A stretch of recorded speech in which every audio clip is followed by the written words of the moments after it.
ये बात क्लियर कर कि सर ये जो रिलेटिव डायनामिक्स की जो बात है, पहली बात तो ये कि सर आप पहले इसको क्यों नहीं कराए। सबसे मन में पहला क्वेश्चन ये होगा कि सर पहले इसको करा दिया जाता तो अच्छा होता।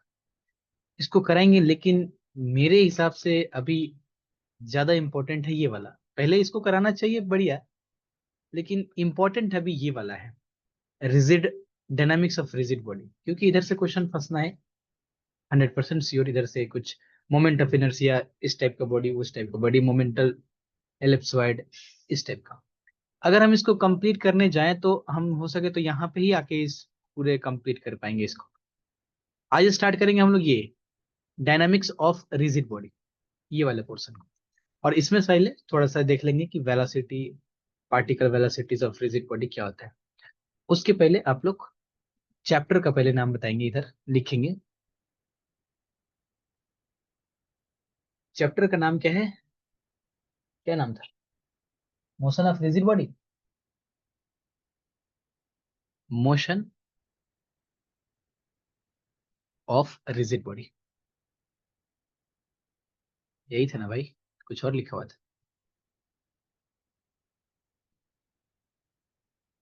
जस्ट 28 पार्टिकल डायनामिक्स, जो सिलेबस में है वही लिखेंगे हम लोग। डायनामिक्स ऑफ रिजिड बॉडी, अच्छा अच्छा ठीक है। Dynamics of rigid body heading करेंगे, dynamics of rigid body, rigid body. मैंने आप लोग को जब मैकेनिक्स शुरू किया था तो वहां पे बताया था कि जब बॉडी रेस्ट में हो तो स्टैटिस्टिक्स में हम लोग पढ़ते हैं, और जब बॉडी मोशन करना स्टार्ट हो जाता है तो डायनामिक्स में पढ़ते हैं हम लोग। अब तक जो हम लोग मोशन पढ़ रहे थे वो सब पार्टिकल का मोशन था। अब इस चैप्टर में हम लोग क्या पढ़ेंगे, रिजिड बॉडी का मोशन के ऊपर स्टडी करेंगे। सर सबसे पहली बात तो ये कि ये बताइए कि रिजिड बॉडी क्या होता है, तब के उसके ऊपर जो स्टडी करना होगा उसके मोशन के ऊपर, तब तो स्टडी करेंगे ना। तो सबसे पहले हम जानने की कोशिश करेंगे कि आखिर रिजिड बॉडी क्या होता है। मैंने ऑलरेडी पहले बताया है आप लोगों को कि रिजिड बॉडी क्या होता है। रिजिड बॉडी, अगर हम फोर्स अप्लाई करें तो उसके दो पार्टिकल के बीच का जो डिस्टेंस है वो डिस्टेंस चेंज ना हो। फॉर एग्जाम्पल, कि मान लेते हैं हम एक पत्थर का टुकड़ा लेते हैं और इस पे हाथ से एक चमाटा मार देते हैं, तो यहाँ पे एक पार्टिकल होगा। ये तो बहुत सारे पार्टिकल को मिलकर बना है, तो यहाँ पे एक पार्टिकल होगा और यहाँ पे एक पार्टिकल होगा। क्या इसके बीच का डिस्टेंस जो होगा वो क्या चेंज होगा क्या? बिल्कुल नहीं सर, चेंज नहीं होगा। मान लेते हैं हम इसको एक मुक्के से मार देते हैं, ऐसे बॉक्सिंग से। मेरा हाथ फूट जाएगा लेकिन इस पत्थर को कुछ नहीं होगा, मजबूत पत्थर है। तो इस ये दो पार्टिकल अगर हम कंसीडर करें, इन दोनों के बीच का डिस्टेंस कभी कम होगा क्या? बिल्कुल नहीं होगा सर। अगर मान लेते हैं कि एक हम बैलून लेते हैं, है ना, बैलून नहीं, या फिर वो स्माइली वाला बॉल ले लेते हैं, स्माइली वाला जो बॉल आता है ना, स्माइली वाला अगर बॉल ले लेते हैं तो क्या होगा? अगर हम इसको हाथ में रख के अगर पुश करें तो ये बहुत सारे पार्टिकल से मिलकर बना होगा, या फिर यहां से उंगली रख के दबाए इसको तो क्या होगा? ये शेप दब के ऐसे हो जाएगा, शेप ऐसे चेंज हो जाएगा, ऐसे ये ऐसे हो जाएगा। अगर दबा दिया यहां से, देखिए ऐसे हो जाएगा ये। अब एक पार्टिकल यहाँ पे था और एक पार्टिकल यहाँ पे था। पहले ये डिस्टेंस क्या था, ये पार्टिकल दब के तो यहाँ पे आ गया, पहले ये डिस्टेंस यहाँ पे था। ये जो पार्टिकल था पहले तो यहाँ पे था, अब पहले डिस्टेंस था ये वाला, अभी डिस्टेंस हो गया ये वाला, तो डिस्टेंस ये चेंज हो गया। तब तो ये क्या रिजिड बॉडी हुआ क्या? नहीं सर, ये रिजिड बॉडी नहीं हुआ हमारा। तो रिजिड बॉडी ये बोलता है कि जब हम उसके ऊपर फोर्स अप्लाई करें तो उसके पार्टिकल के बीच का डिस्टेंस जो हो वो कभी चेंज ना हो, कांस्टेंट रहे। अब आपके मन में क्वेश्चन आ रहा होगा ये कि सर हम लेके आते हैं हथौड़ा और एक हथौड़ा मारते हैं इसको, और टूट टूट के इसको हम सतुआ बना देते हैं, एकदम चूरन बना देते हैं इसका। तब बताइए कि ये रिजिड बॉडी कैसे रहा।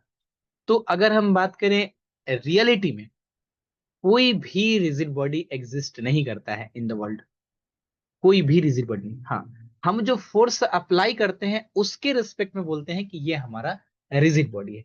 फॉर एग्जाम्पल, एक लोहे का बॉल होगा, हम उसके ऊपर थोड़ा बहुत फोर्स लगाते हैं, शेप चेंज नहीं करता है।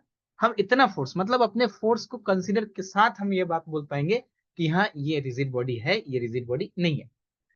ठीक, क्लियर। जैसे आप लोग का फोन आपके हाथ में रिजिड बॉडी है, हाथ में है जब तक, अगर उसको गाड़ी के नीचे डाल लिया जाए तो फिर वो रिजिड बॉडी नहीं रहेगा। ठीक है ना। पानी का बोतल है या फिर स्प्राइट का बोतल है, जब तक वो फ्रीज में ठंडा था, जब तक उसका सील पैक था, तब तक वो रिजिड है।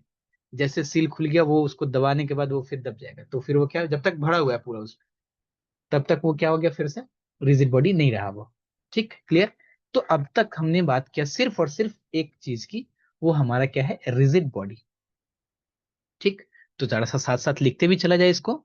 रिजिड बॉडी, रिजिड बॉडी मैंने क्या बताया, और rigid body, rigid body is one in which the distance between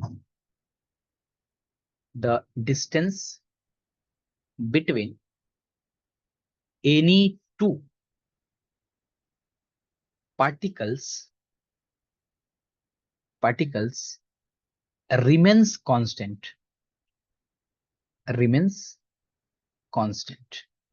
clear यहां तक? किसी को कोई दिक्कत नहीं ना?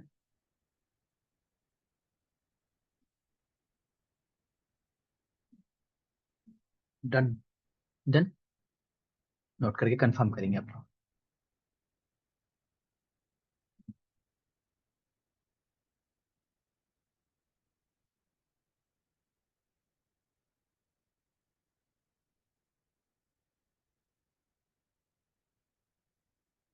नोटेड।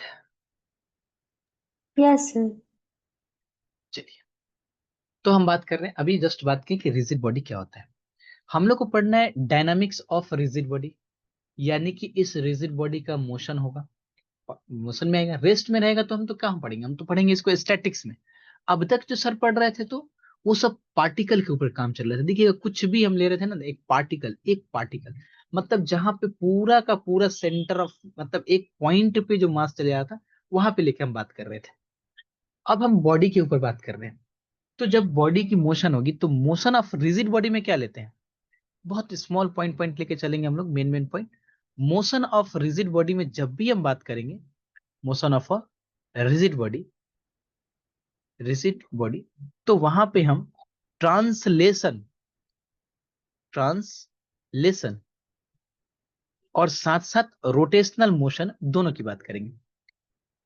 रोटेशनल, ROTATI, ट्रांसलेशन और रोटेशन, रोटेशन, ठीक है, दोनों की बात। जैसे जब एक फोर व्हीलर चलती है तो उसमें क्या होता है, ट्रांसलेशन मोशन भी होता है, और ट्रांसलेशन के साथ साथ, ट्रांसलेशन के साथ रोटेशन। साथ रोटेशनल मोशन भी होता है। जैसे सर, जैसे इस पहिए को देखिए, तो ये रोटेशन मोशन भी करते रहता है और साथ साथ ट्रांसलेशन मोशन भी होते रहता है। ठीक है ना? ठीक है, तो जब भी हम बात करेंगे मोशन ऑफ रिजिड बॉडी की, तो वहां पे हम ट्रांसलेशन के साथ साथ हम इसके रोटेशनल मोशन के ऊपर भी बात करेंगे। ठीक, कंपेयर करते हैं अभी सारे चीजों को एक साथ। एंगुलर वेलोसिटी, ये तो सर जानते हैं हम लोग, फिर क्यों बता रहे हैं आप बार बार इस चीज को। रिजिड बॉडी के बारे में भी आप लोग जानते हैं। मोशन ऑफ रिजिड बॉडी में ट्रांसलेशन और रोटेशन दोनों को कंसीडर किया जाता है। जस्ट बेसिक, पहले बेसिक आराम से जान लीजिए, फिर हम लोग आएंगे पूरा कंप्लीट समझने। एक और चीज, एंगुलर वेलोसिटी जरा समझते हैं। एंगुलर वेलोसिटी वेक्टर, ये क्या है सर? एंगुलर वेलोसिटी वेक्टर, इसको डिनोट करते हैं ओमेगा से। क्या बोल रहे हैं, any rotation, any rotation can be represented, can be represented by a single vector by a single vector omega and magnitude, इसको ऐसे पॉइंट करके लिखिए ना, magnitude, magnitude omega is equal to D theta upon D T angular velocity, और direction, direction along axis of rotation, along axis of rotation, right hand rule, right hand rule.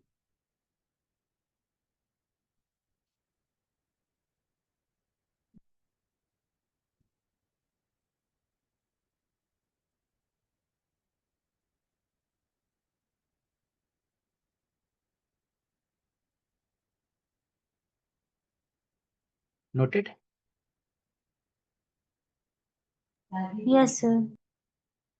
चलो देखते हैं इसको। क्या मैंने बताया, डायरेक्शन ऑफ रोटेशन क्या है, कोई मान लेते हैं कि एक ऐसा कोई डिस्क टाइप का है और ये इसका एक्सिस है, सपोज कर लेते हैं। साइकिल के चक्के को हमने क्या किया, ऐसे ऊपर की तरफ इसका रॉड लेके और चक्के को ऊपर रख दिया, ऐसा कुछ एग्जांपल दिख रहा है जो ऐसे चलता हो और यहाँ पे एक्सिस हो इसका, और ये एक्सिस ऊपर की तरफ चल रहा हो, ऐसा कोई एग्जांपल, कोई भी एग्जांपल ऐसे सोच के रखिए थोड़ा। तो ये क्या है कि ये एक्सिस है, मतलब इसी के अबाउट में ये जो बॉडी है हमारा, ये बॉडी रोटेट कर रहा है, ये रोटेट कर रहा है, ये रोटेट कर रहा है। तो ये क्या डायरेक्शन ऑफ रोटेशन, इसका डायरेक्शन ऑफ रोटेशन को, जो ओमेगा का जो डायरेक्शन है, उसको डायरेक्शन कैसे देखते हैं हम लोग, राइट हैंड रूल का जो थंब होता है हमारा, उससे। जैसे क्या मैंने बताया इधर, इधर मैंने बताया कि any rotation can be represented by a single vector omega, angular velocity D theta upon D T is equal to, D theta upon D T is equal to omega, D theta upon D T is equal to omega. ठीक है ना। Axis का rotation, axis कौन सा होगा हमारा, thumb. Axis का rotation, axis क्या होगा हमारा, थंब होगा। और जो डायरेक्शन होगा रोटेशन का, वो रोटेशन का डायरेक्शन ये होगा, कौन सा वाला, ये जो हमारा, ये क्या बोलते हैं इसको, फिंगर जो हमारा मुड़ रहा है ना जिस डायरेक्शन में, ये डायरेक्शन ऑफ रोटेशन होगा। रोटेशन का जो डायरेक्शन होगा वो क्या होगा, डायरेक्शन का रोटेशन, जहां पे राइट हैंड लेंगे, राइट हैंड का ऐसे चारों उंगली को बंद करेंगे, ये क्या होगा, रोटेशन का डायरेक्शन। और ये आपका जो थंब होगा वो क्या होगा, आपका एक्सिस होगा। ठीक, क्लियर हुआ ये वाला पॉइंट क्लियर है। एंगुलर वेलोसिटी वेक्टर, ये सब क्यों बता रहे हैं, हम जस्ट कंपेयर करेंगे, अभी थोड़ा देर वेट कीजिए जरा सा, just. Velocity of the particle क्या होता है, ये तो सर हम लोग जानते हैं पहले से। वेलोसिटी ऑफ द पार्टिकल हमको रिलेट करना है, अब तक हम पढ़ा के आ रहे हैं आप लोगों को ट्रांसलेशन मोशन, और हमको इसके साथ कंपेयर करना है रोटेशन मोशन को। वेलोसिटी ऑफ अ पार्टिकल,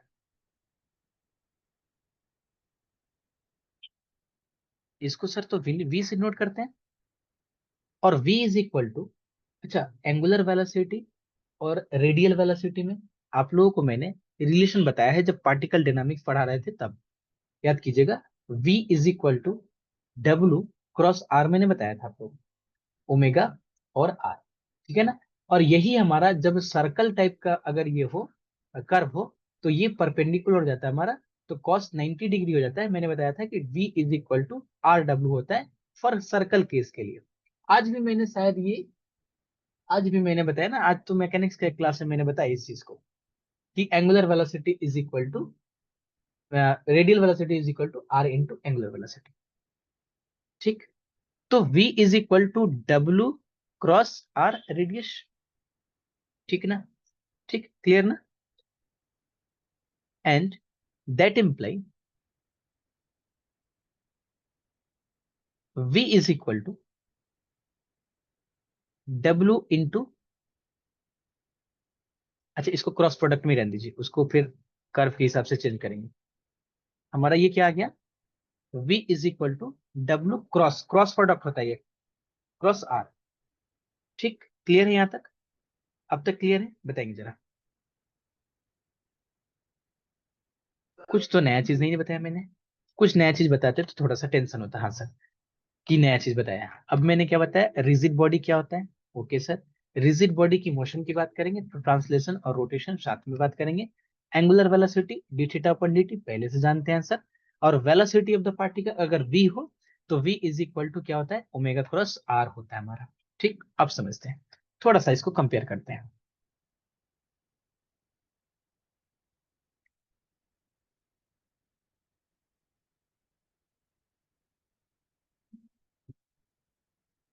यहाँ पे लिखेंगे लीनियर, लीनियर ट्रांसलेशन, ट्रांसलेशन। और इधर लिखेंगे रोटेशनल मोशन, ROTATIONAL, रोटेशन।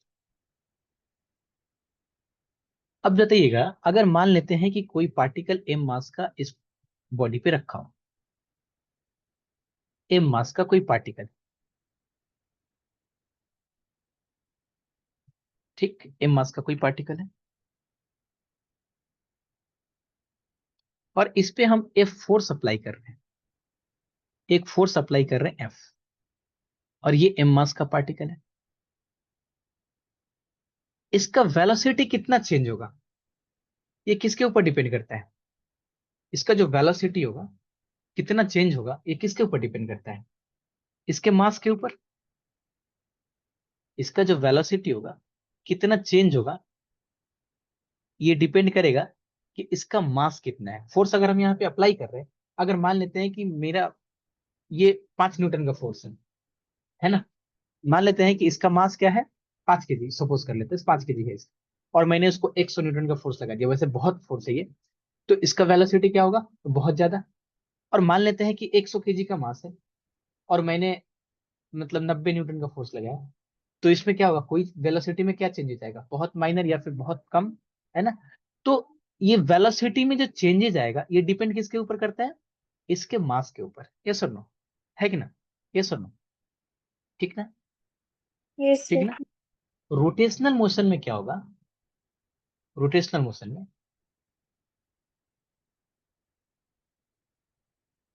मैं बहुत डिटेल में अभी थोड़ा सा लेके चल रहा हूँ, बाद में इसको हम कम कर देंगे, है ना। टेंशन नहीं लेना, इतना ज्यादा डीप नहीं जाएंगे हम, लेकिन स्टार्टिंग है इसलिए मैंने थोड़ा सा इसको डीप लिया है।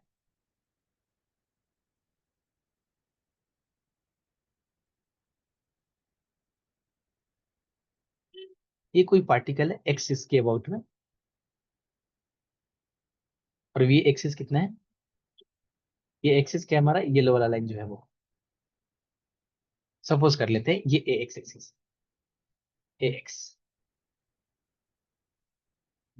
अब बताइए, मान लेते हैं कि यहां से एक डिस्टेंस से एक पार्टिकल यहाँ पे है एम मास का, सपोज करते हैं ये एम मास का पार्टिकल, बॉडी है एम मास का जो भी, यहाँ ये ऐसे गोल गोल गोल गोल करके घूमेगा ये।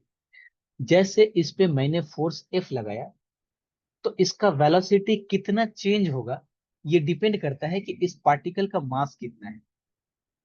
इस पे मैंने फोर्स लगाया ट्रांसलेशन में, तो डिपेंड करेगा कि मास कितना है, वैसे हिसाब से इसका वेलोसिटी चेंज होगा। सिमिलरली, अगर मान लेते हैं कि ये एम मास का पार्टिकल है और रोटेशनल मोशन है, तो हम लोग इस पे लगाते हैं टॉर्क। टॉर्क मतलब वही जो हम लोग मोमेंट ऑफ फोर्स पढ़ के आए हैं, तो इस पे फोर्स लगा देते हैं, मान लेते हैं टॉर्क टॉप, ये लगा है। जैसे यहाँ पे एफ लगा रहे हैं, इसके ऊपर टॉर्क लगा रहे हैं क्या। अच्छा, इसको ना हम ऐसे ड्रॉ करते हैं ना, ऐसे ड्रॉ करते हैं, ये पता नहीं हम इसको आप लोग को बता पाएंगे कि नहीं। ये ऐसे मतलब क्या लग रहा है ना, सपोज करिए कि एकदम मतलब ये स्क्रीन में अंदर की तरफ जा रहा है, ये ऐसे फोर्स लगा रहे हैं, ये ऐसा फोर्स लगा रहे हैं क्योंकि ये परपेंडिकुलर है, ये वाला ग्रीन वाला लाइन इसके परपेंडिकुलर है। समझ पा रहे हैं आप लोग। एक मिनट हम कैमरा ऑन करते हैं थोड़ी देर। क्योंकि बेसिक अगर ठीक से क्लियर हो गया ना तो बहुत बहुत इंटरेस्टिंग रहेगी समझना। जस्ट थोड़ा देर रुकिए, हम कैमरा कनेक्ट करके आप लोग को इस चीज को क्लियर कर देते हैं, तो फिर आगे दिक्कत नहीं होगी। इसको हम अटैच कर दे यहाँ पे।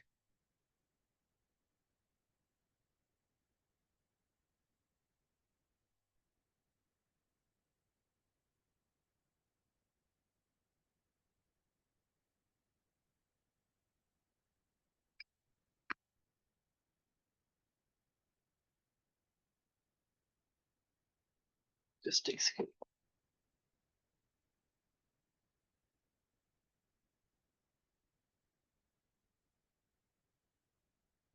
आप लोग देख पा रहे हैं?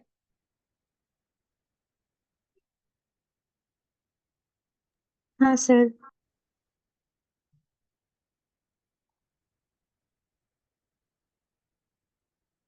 इसे देख पा रहे हैं?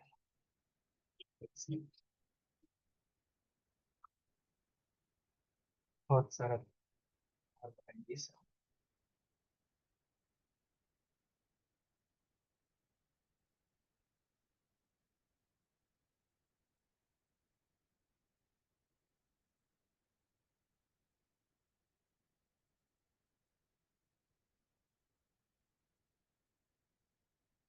अभी फेस दिख रहा था। हाँ, मुझे भी दिख रहा है फेस। यहाँ पे जो हम फोर्स लगा रहे हैं ना,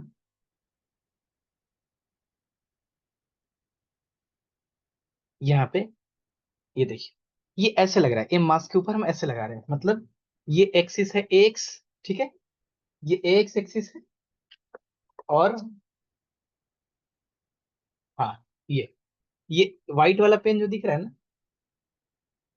ये ब्लर हो जा रहा है ना, ये व्हाइट वाला जो पेन दिख रहा है, ये एक्सिस है एक्स, और यहाँ पे एम मास है, यहाँ पे मेरा जहाँ पे उंगली है, और ये जो हम फोर्स लगा रहे हैं, जिसको टॉर्क बोल रहे हैं, वो ऐसे लगा रहे हैं, ऐसे ऐसे, तो ये ऐसे घूमेगा ना, ऐसे घूमेगा ना, ऐसे ऐसे, यहाँ पे अगर फोर्स लगाते हैं ऐसे, तो ये जो ग्रीन कलर के जो हम लाइन दिए ना, वो ऐसे जा रहे हैं, मतलब सामने ऐसे फोर्स लगा रहे हैं। ठीक है ना? क्लियर हो रहा है वाला पॉइंट?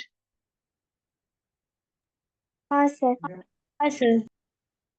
तो इसको ना हम ऐसे ड्रॉ कर देते हैं, मतलब ये अंदर की तरफ है, ये ऐसे है, ये ऐसे लगा रहे हैं, इसके ऊपर टॉर्क लगा रहे हैं ऐसे।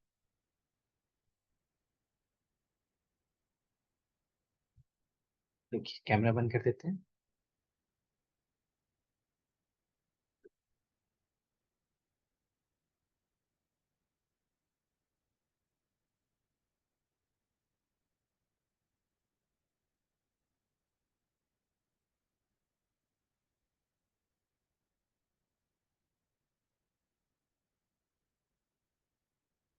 चलिए, ठीक ना? तो ये मैंने एफ यहाँ पे लगाया, जैसे टॉर्क, और ये जो घूम रहा है, ये किस हिसाब से घूम रहा है? एंगुलर वेलोसिटी ओमेगा से, एंगुलर वेलोसिटी ओमेगा से। जिस तरह से यहाँ पे वेलोसिटी का चेंजेस डिपेंड कर रहा था इसके मास के ऊपर, सिमिलरली इस ये एम मास का जो पार्टिकल है हमारा, इसका जो रोटेशन होगा, एंगुलर वेलोसिटी जो होगा, ये एंगुलर वेलोसिटी डिपेंड करेगा इसके मोमेंट ऑफ इनर्शिया के ऊपर। अब सर यहाँ पे एक और नया वर्ड जोड़ दिया आप, मोमेंट ऑफ इनर्शिया। हम लोग का सबसे पहला चैप्टर और पहला चीज यही है, मोमेंट ऑफ इनर्शिया, बड़ा इंपॉर्टेंट चीज है ये। कंपेयर करके हम बताएंगे। S V A T F, यहाँ पे किस एस को क्या बोलते हैं? Displacement, displacement. वी क्या होता है हमारा? Velocity, velocity. ए क्या होता है हमारा? Acceleration, acceleration. एफ क्या होता है हमारा? फोर्स। इतना ही पे ही तो हमारा सारा डायनामिक्स खत्म हो गया था। डिस्प्लेसमेंट, वेलोसिटी, मतलब तीन पे ही, फोर्स और वेलोसिटी और एक्सेलरेशन। सिमिलरली जब हम बात करते हैं रोटेशनल मोशन की, तो यहाँ पे डिस्प्लेसमेंट जैसे D theta upon D T, angular displacement क्या होता है? D theta, angular displacement. ये क्या होता है? Angular displacement. जस्ट यहाँ पे ऐसे नोट कर लेते हैं, एंगुलर डिस्प्लेसमेंट, एंगुलर वेलोसिटी को डब्ल्यू से, और एक्सेलरेशन को अल्फा से नोट करते हैं, और फोर्स को यहाँ पे टॉर्क से नोट करते हैं, टॉर्क से, टू से। क्लियर? क्लियर है? सिंपल, कोई दिक्कत नहीं यहां तक? तो रोटेशनल मोशन में यहाँ पे जो हमारा था डिस्प्लेसमेंट, यहाँ पे एंगुलर डिस्प्लेसमेंट, यहाँ पे वेलोसिटी, यहाँ पे एंगुलर वेलोसिटी, एक्सेलरेशन को यहाँ पे अल्फा के साथ। अच्छा, इसके साथ साथ रिलेशन भी आता है हमारा ना, एक रिलेशन भी था इसके साथ, फिजिक्स में था हम लोग का 11 12 में। Theta is equal to, just थोड़ा सा याद दिला देते हैं आप लोग को, वैसे ज्यादा फिजिक्स में हम नहीं जाएंगे, ये सब चीजें ना छोटा छोटा चीज इसलिए याद दिला दे रहे हैं ना, क्योंकि जब हम वहां पे यूज करेंगे ना डायरेक्ट कि हाँ sir v is equal to R cross omega होता है, तो फिर वहां पे मतलब टेंशन ना हो जाए कि अरे ये क्या बता दी सर, इसलिए सब चीज थोड़ा सा पहले से ये कर दे रहे हैं। S is equal to R theta होता है हमारा, और ये अभी तो मैंने देखा v is equal to R cross omega, और एक्सेलरेशन का रिलेशन क्या होता है at, मतलब linear acceleration is equal to R angular acceleration, और फोर्स का तो फोर्स ही रहता है, इसमें क्या रिलेशन। ठीक, अभी मैंने जाना लीनियर ट्रांसलेशन और रोटेशनल ट्रांसफॉर्मेशन में जो टर्म जो यूज करते हैं हम लोग, वो displacement, velocity, acceleration, force. Angular displacement, angular velocity, angular acceleration और टॉर्क। फोर्स यहाँ पे टॉर्क। ठीक, क्लियर? नो प्रॉब्लम सर, आराम से चल रहा है सब कुछ। क्लियर यहाँ तक? यस और no?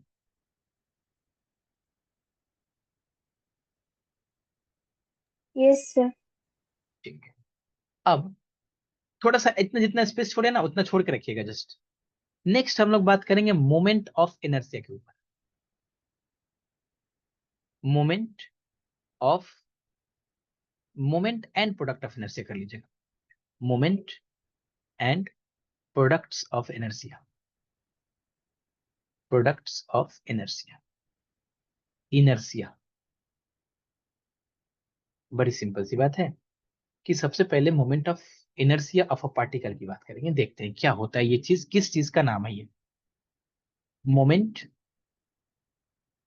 Of inertia, inertia of a particle. Main हमारा स्टार्ट होता है यहीं से चैप्टर, लेकिन थोड़ा सा उसके पहले पुराना चीज को याद दिलाने के लिए बोला गया सिलेबस में, तो मैंने याद दिला दिया।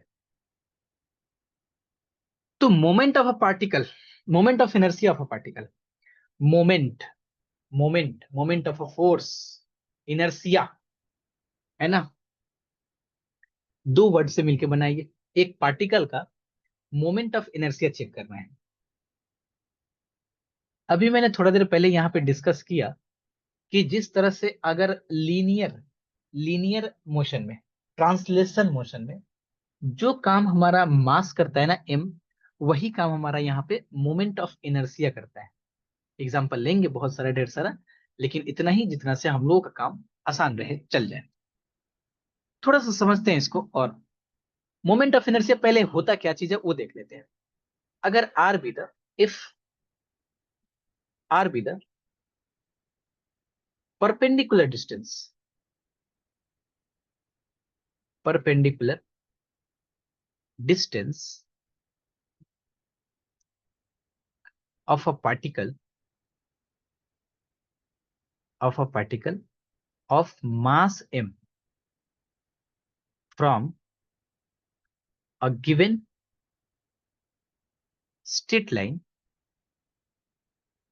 straight line से ए बी, ए बी बोल देते हैं इसको, अभी हम ले लेंगे इसका picture A B, then M R square is called, is called, is called moment of inertia, moment of inertia।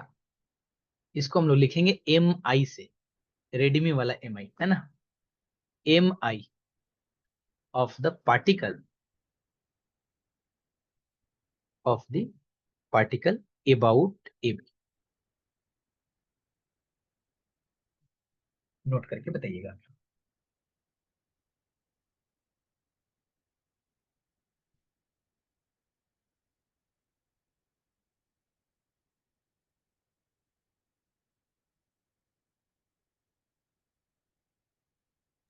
Yes sir.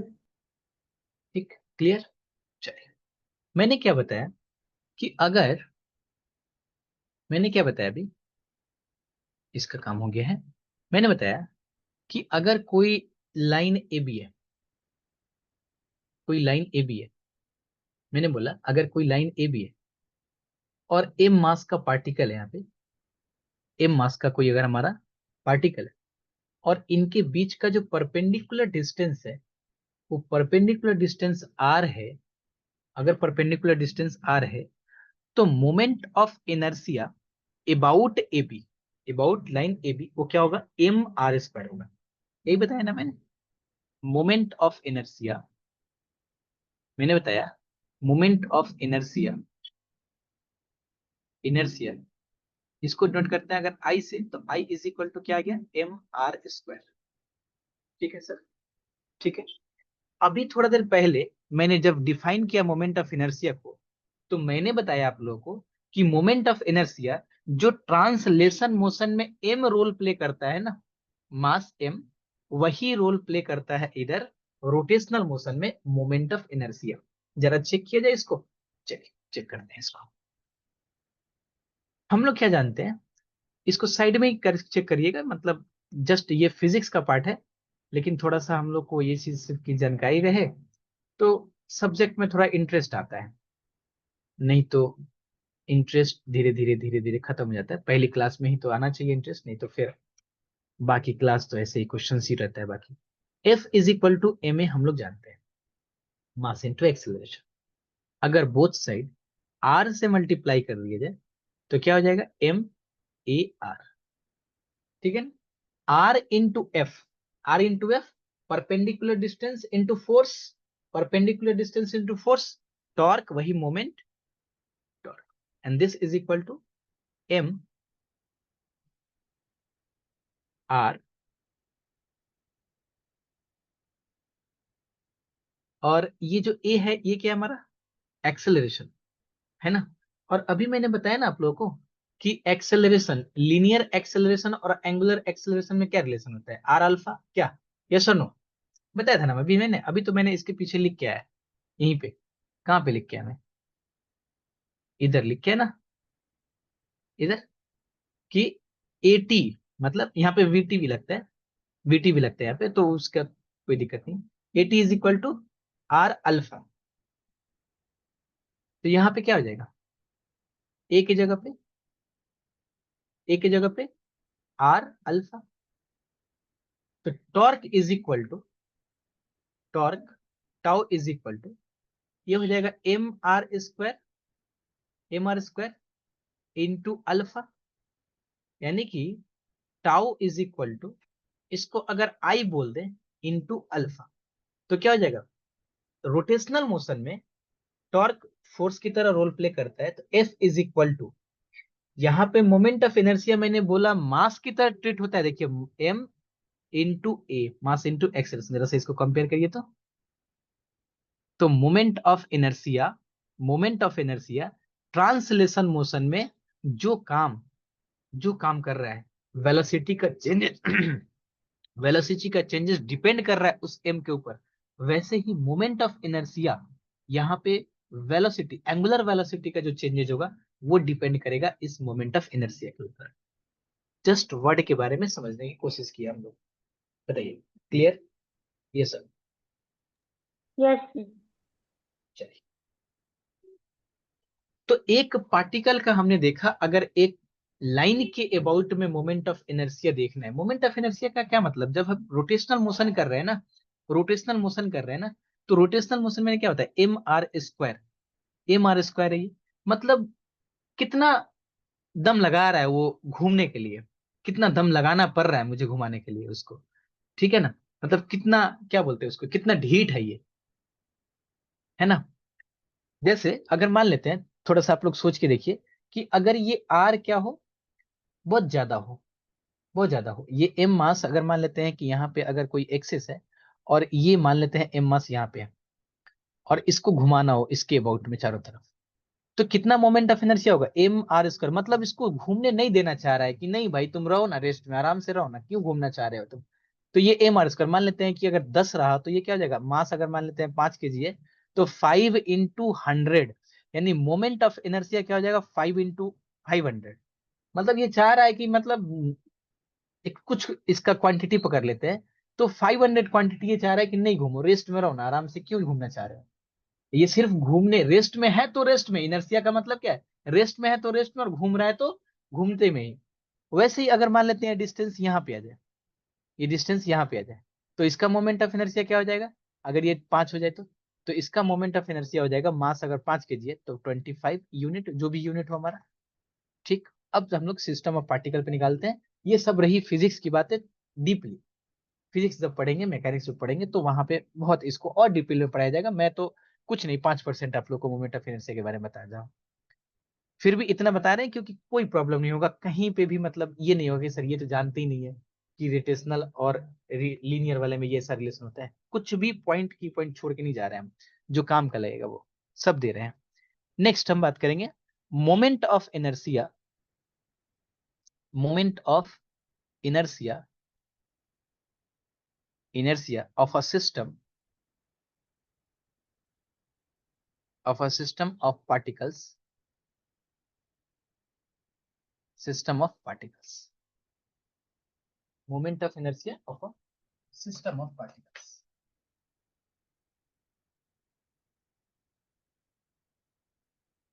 देखिए, आप लोग को जो रिजिड डायनामिक्स का हम क्लास लेने वाले थे आज, एक सेकेंड जरा से रुकिए, देख पा रहे हैं आपको क्या? ब्लर हो गया शायद, वेट वेट,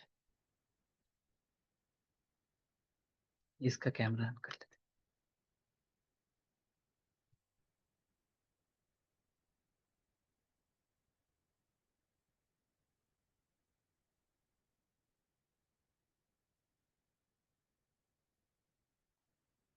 देख रहे हैं ना?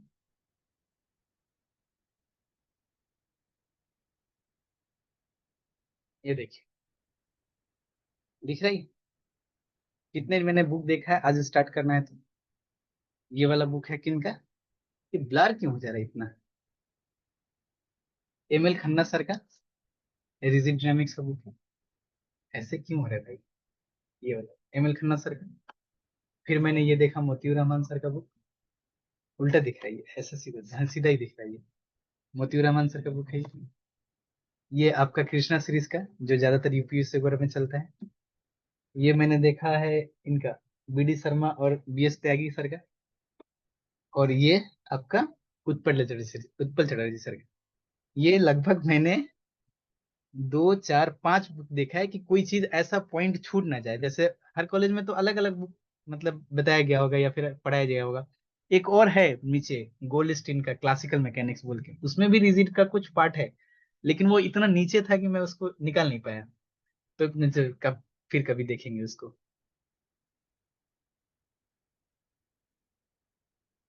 बंद हो जा भाई।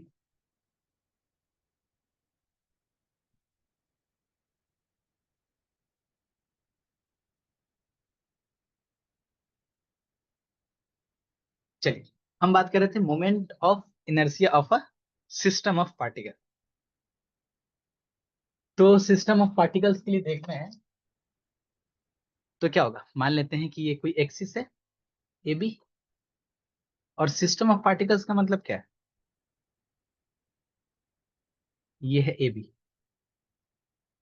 सिस्टम ऑफ पार्टिकल का मतलब कि एक पार्टिकल हमारा यहाँ पे है m1 मास, ये m2 मास, ये m3 मास, ये m4 मास, ये m5 मास, ये m6 मास, ऐसा कुछ। सपोज दैट ये m1 मास का पार्टिकल यहाँ पे है, m2 मास का पार्टिकल है यहाँ पे, m3 मास का पार्टिकल यहाँ पे, m4 मास का पार्टिकल यहाँ पे, m5 मास का पार्टिकल यहाँ पे, और ये m6 मास का पार्टिकल यहाँ पे।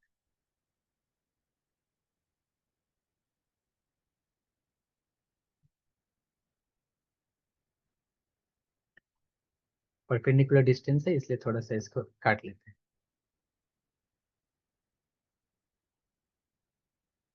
ये m1 मास, ये m2 मास, ऐसे डैश डैश करके mn मास कर लेते हैं, m3, m4, mn, ये m5, क्योंकि सिस्टम ऑफ पार्टिकल्स की बात कर रहे हैं।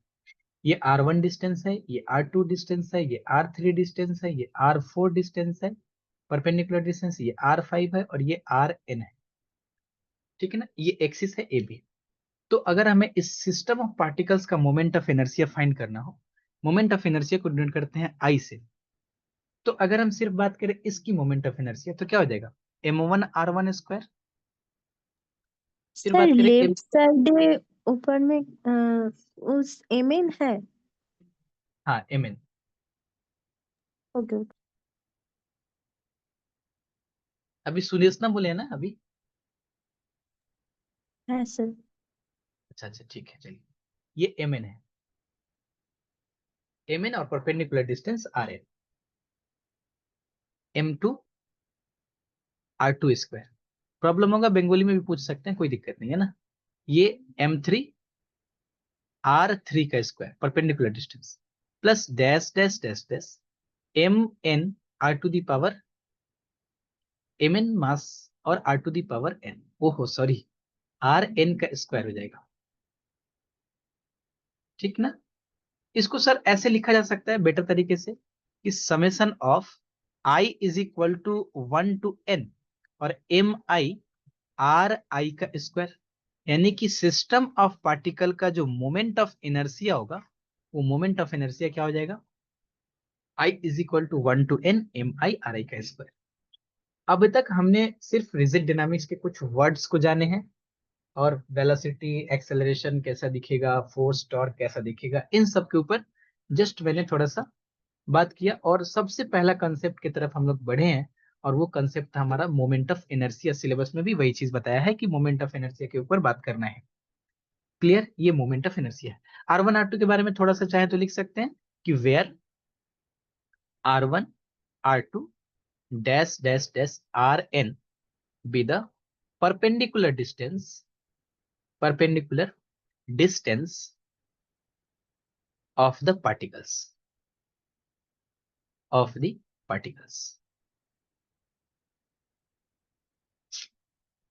अच्छा, particles of mass R1 R2 तो अलग अलग है, particles of masses m1 m2 dash dash mn of a system from given state line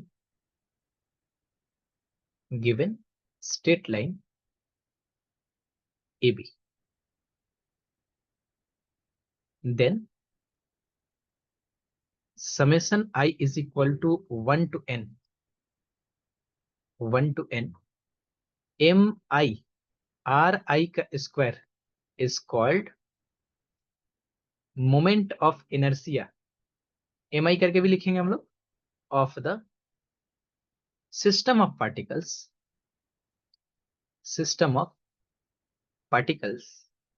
about AB।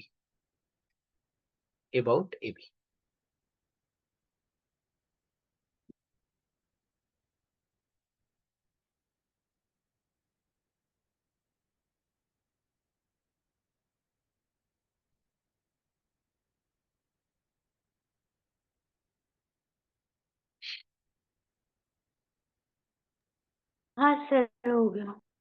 हो गया नोटेड। चलिए देखिए, मास अगर m1 मास यहाँ पे था, परपेंडिकुलर डिस्टेंस यहाँ पे m1 मास, m2 मास, m3 मास ऐसे करके था, तो इसका हम लोग परपेंडिकुलर डिस्टेंस लेके और इसका मोमेंट ऑफ इनर्शिया फाइंड कर लेते हैं। अगर मान लेते हैं कि कंटिन्यूअस मास हो एक रिजिड बॉडी का, वो तो m1 मास का, ध्यान रखिए पार्टिकल का ही चल रहा है अभी, पार्टिकल का। अगर हमें रिजिड बॉडी का अगर हमें फाइंड करना हो मोमेंट ऑफ इनर्शिया, तो क्या होगा moment of inertia rigid body का। रिजिड बॉडी का मतलब क्या, मान लेते हैं सपोज करते हैं कि ये हमारा कोई रिजिड बॉडी है, और ये यहाँ पे एक्सिस है इसका, कहीं पे एक्सिस ले लेते हैं, यहाँ पे ले लीजिए, इसके अंदर ले लीजिए परपेंडिकुलर डिस्टेंस, अंदर ले लीजिए, कहीं पे भी ले लीजिए इसको, ये ले लेते हैं एक्सिस इसका ए बी। अब तो मास यहाँ पे ऐसा नहीं है कि हाँ यहाँ पे m1 मास है, यहाँ पे m2 मास है, यहाँ पे m3 मास है, नहीं। अब तो कंटिन्यूअसली मास है, एक एक पार्टिकल को जोड़ जोड़ के ये पूरा रिजिड बॉडी बना है कि नहीं। तो हम क्या करेंगे इसको, जरा सोच के बताइए, अगर कंटिन्यूअस मास हो, पहले क्या था, डिस्क्रीट मास था हमारा, एक एक मास, 1 2 3 4 5, जिसको हम लोग काउंट कर पा रहे, 1 मास 2 मास 3 मास। यहाँ पे तो कंटिन्यूअसली मास है, तो डिस्क्रीट वाले केस में समेशन लगाते हैं, तो कंटिन्यूअस वाले केस में क्या लगाएंगे बताइए। Integration sir. इंटीग्रेशन लगाएंगे सर, वेरी सिंपल। अगर मान लेते हैं कि ये हमारा एक स्मॉल मास डीएम है, जस्ट एक सेकेंड, अगर मान लेते हैं स्मॉल मास डीएम है, यहाँ ये बात एकदम स्मॉल मास डीएम मास, और ये परपेंडिकुलर डिस्टेंस आर। आर का मतलब क्या, आर तो चेंज होते रहेगा, एक एक पार्टिकल के लिए चेंज होते रहेगा, एक एक पार्टिकल के लिए चेंज होते रहेगा ये। डीएम डीएम डीएम डीएम जोड़ जोड़ के पूरा एम मास बनाएंगे इसको हम लोग। इसको इंटीग्रेट कर देंगे कहां से कहां तक, नोट करके लिखेंगे इसमें, if not, if the body consists of continuous mass, continuous, ओ मैंने तो रिजिड बॉडी के लिए नहीं लिखा है ना, तो मैंने सिर्फ पार्टिकल के लिए लिखा है। हम्म, अच्छा एक काम करिए, एक काम करिए, ठीक है, इसको यहाँ पे भी एक्सप्लेन कर देंगे, नोट नहीं, इसको एक और काम कर दीजिए, जस्ट एक और हेडिंग करिए, moment of inertia for rigid body, ये जैसे है वैसे ही रख दीजिए। ये एम मास का है ना, तो ये सेंटर ऑफ मास इसका हो जाता है, यहाँ पे मान लेते हैं सेंटर ऑफ मास नहीं रहेगा तो फिर बात करेंगे एम मास का। एक और हेडिंग कर लीजिएगा, moment of inertia of a rigid body, rigid body. ऐसा कोई रिजिड बॉडी हो जिसमें डिस्क्रीट मास मिला मिला के बना हो, जैसे एक M1 मास यहाँ से मिला के, फिर M2 मास यहाँ पे मिला के, फिर M3 मास, और फिर M4 मास, और फिर F5 मास, जैसे टाइल्स लगा रहा हो, तो टाइल्स लगा रहा हो तो एक एक टाइल्स जोड़ जोड़ के पूरा फ्लोर बनाए हैं। तो अगर मान लेते हैं कि मास डिस्क्रीट टाइप का हो, उसके लिए द मोमेंट, एम आई लिखते हैं अब, है ना, आप लोग तो समझ चुके हैं एम आई का मतलब क्या होता है। द मोमेंट ऑफ एनर्जी, थोड़ा सा टाइम भी बचेगा आप लोग का, इंक भी बचेगा, of a rigid body, rigid body about an axis is defined by summation of mr square, where m is the mass of the particle, pass, m is the mass of, कितना पास लिखा जाएंगे, m is the mass of a particle of the body, and r is the distance, r is the distance of the particle, of the particle m from the axis AB.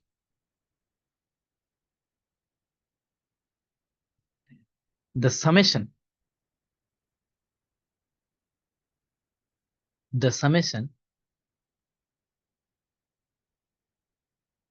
is extended overall, overall, over all the particle, overall nahi, all the particle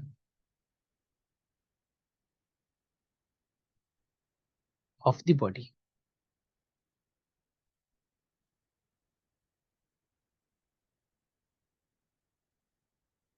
That is, if thus, sir এখানে এমটা মাস নিচ্ছেন না? हाँ, I is equal to summation m r square. M is the mass of the particle, এখানে discrete mass, তাহলে sir এখানে R is the distance of the particle, M লিখেছেন কেন? হ্যাঁ, পার্টিকেলের এমই তো ডিস্টেন্স, এইখানে আছে, ধরো একটা রিজিড বডি আছে, এই রিজিড বডিটা, এইটা হচ্ছে একটা পার্টিকেল, এই হচ্ছে একটা পার্টিকেল ডিসক্রিট মাস, এই হচ্ছে একটা পার্টিকেল, আরেকটা পার্টিকেল, আরেকটা পার্টিকেল, আরেকটা পার্টিকেল, আরেকটা পার্টিকেল, আরেকটা পার্টিকেল, এর মাস হচ্ছে এম, ডিসক্রিট টাইপে আছে, এম মাস আছে।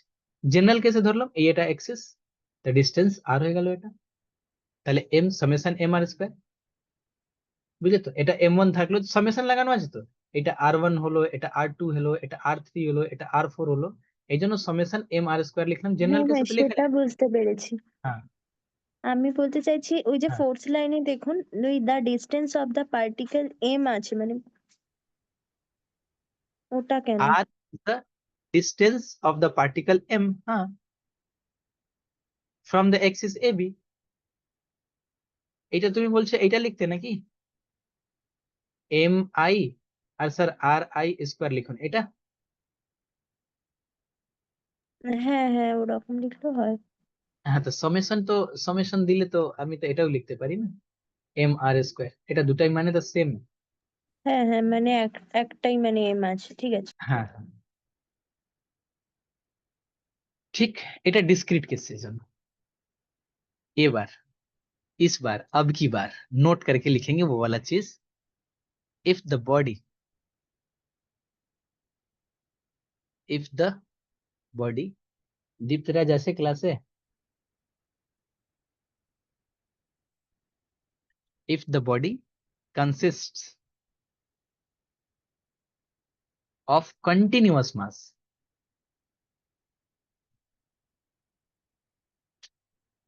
हमको लगा कि आप फिर ज्वाइन कर मतलब क्लास का पूछेंगे और फिर गायब हो जाएंगे। Continuous mass distribution, then m is displaced by dis replace लिखना ज्यादा अच्छा रहेगा क्या, डिस्प्लेस थोड़ा सा डिस्प्लेसमेंट जैसा फील आ रहा है। m is replaced by the elementary mass dm, and the summation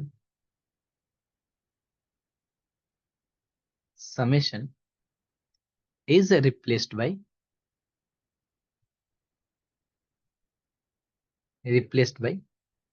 the integration। सब तो जानते हैं सर, हम लोग पढ़ के भी आ रहे हैं सर हम लोग। Integration over the whole body, that is moment of inertia of the body is given by, सब आई को इंटीग्रेट करेंगे तो इनर्सिया को आई से डिनोट कर लेते हैं, और ये R square distance dm over the whole body, whole body.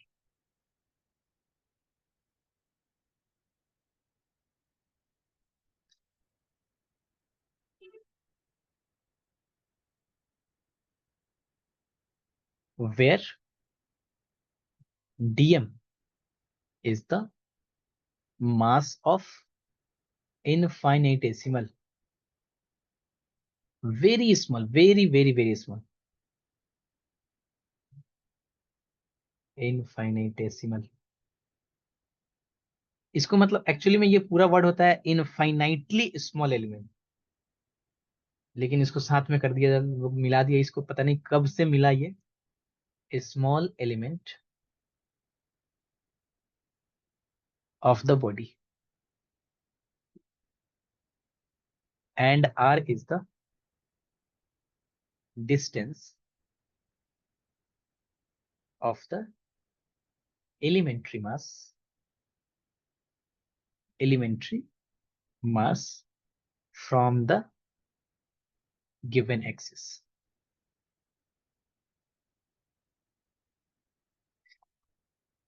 यहां तक नोट करके मुझे पहले कंफर्म करेंगे आप।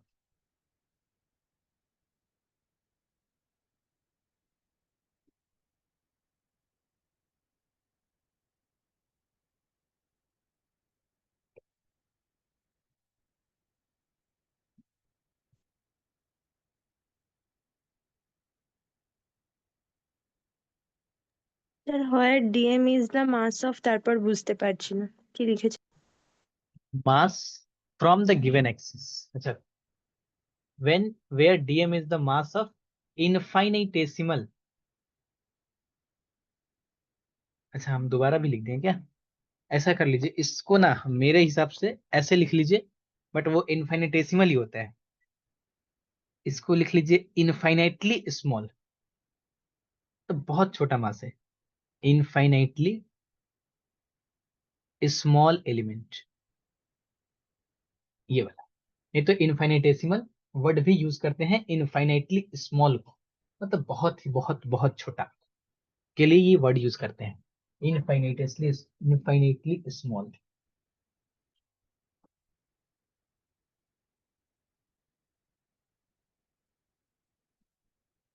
हो गया। हो गया, नोट कर लिया सब बाकी लोग? Yes sir. वेट सर चल, एक तो। हाँ,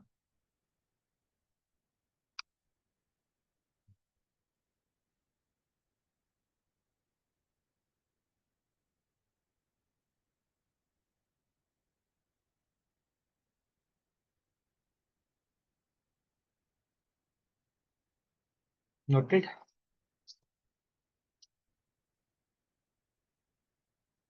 है सर।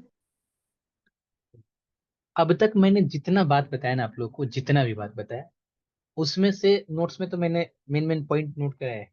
आप लोग को अभी दो चीज बहुत इंपॉर्टेंट, मेन चीज आप लोग को दो चीज याद रखना है। एक क्या, कि रिजिड बॉडी क्या है, और मोमेंट ऑफ इनर्शिया क्या है।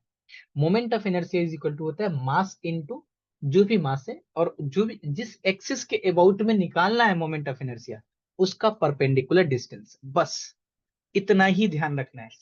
अगर मान लेते हैं कि पूरे बॉडी का mass center of mass M पे है, तो एम इंटू परपेंडिकुलर डिस्टेंस कर लेंगे, बात खत्म। मोमेंट ऑफ इनर्शिया, एक दो चीज याद रखना है, एक मोमेंट ऑफ इनर्शिया, और दूसरा चीज हमारा कि रिजिड बॉडी क्या होता है। बस दो काम, बाकी सर इतना जो रामायण बताए आप लोग, 1 घंटे से हम लोग जो बात कर रहे थे, वो सब भूल जाइए। वो सब जस्ट समझाने के लिए था। जब नोट्स कभी पढ़े, कभी टाइम मिले, कभी सर हायर स्टडी में जाना का मन हुआ, तो निकाल के इसको एक बार थोड़ा सा रिकैप मार लीजिएगा कि हाँ, दो बुलेट पॉइंट में ये सब चीजें लिखी हुई है, हमारे पास है। यहाँ पे आर के साथ मल्टीप्लाई करने पे टाउ हो जाता है ये, और आई हो जाता है, यहाँ पे एम का रोल प्ले करता है आई। ये सारी चीजें आराम से बैठ के देखेंगे जब टाइम रहे तो। अभी मेन जो मेरा काम है, जब हम आपको इसको आगे की तरफ कंटिन्यू कराएंगे, वहां पे हमारा काम है मोमेंट ऑफ इनर्शिया का, परपेंडिकुलर डिस्टेंस, बस इतने। चलते हैं आगे की तरफ, कंटिन्यू करते हैं। एक और वर्ड से हम लोग रूबरू होते हैं, और वो वर्ड है हमारा radius of gyration. Radius of gyration, radius of gyration. अब ये क्या बोल रहे हैं कि if M K square equals M K square equals the moment of inertia, the moment of inertia,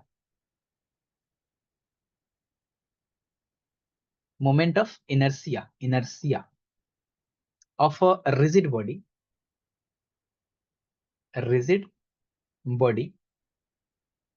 about an axis AB, about an axis AB, where capital M denotes the total mass, denotes the denoted the denotes the total mass of the bodies, total mass of the bodies, then K is called, then K is called the radius of gyration, radius of gyration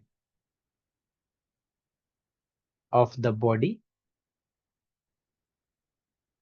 of the body about a, about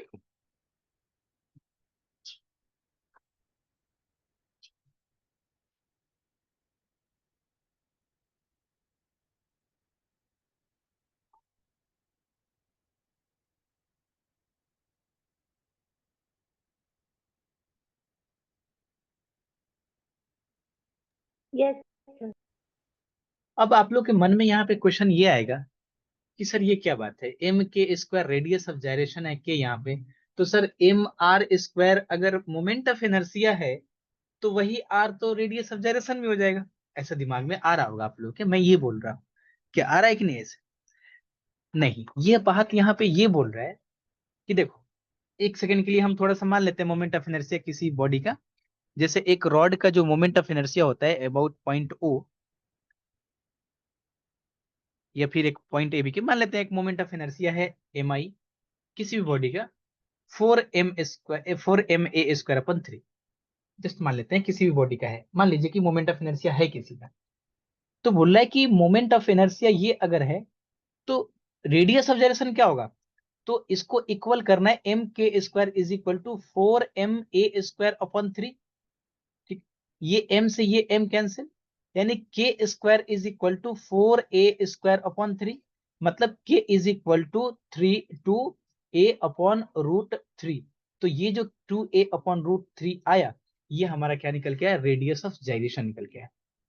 moment of inertia से equate करेंगे total mass, M be denote the total mass of the bodies, M K square से जब इसको equate करने पे जो हमारा के निकल के आएगा, उस के को हम लोग बोलेंगे radius of जाइरेशन।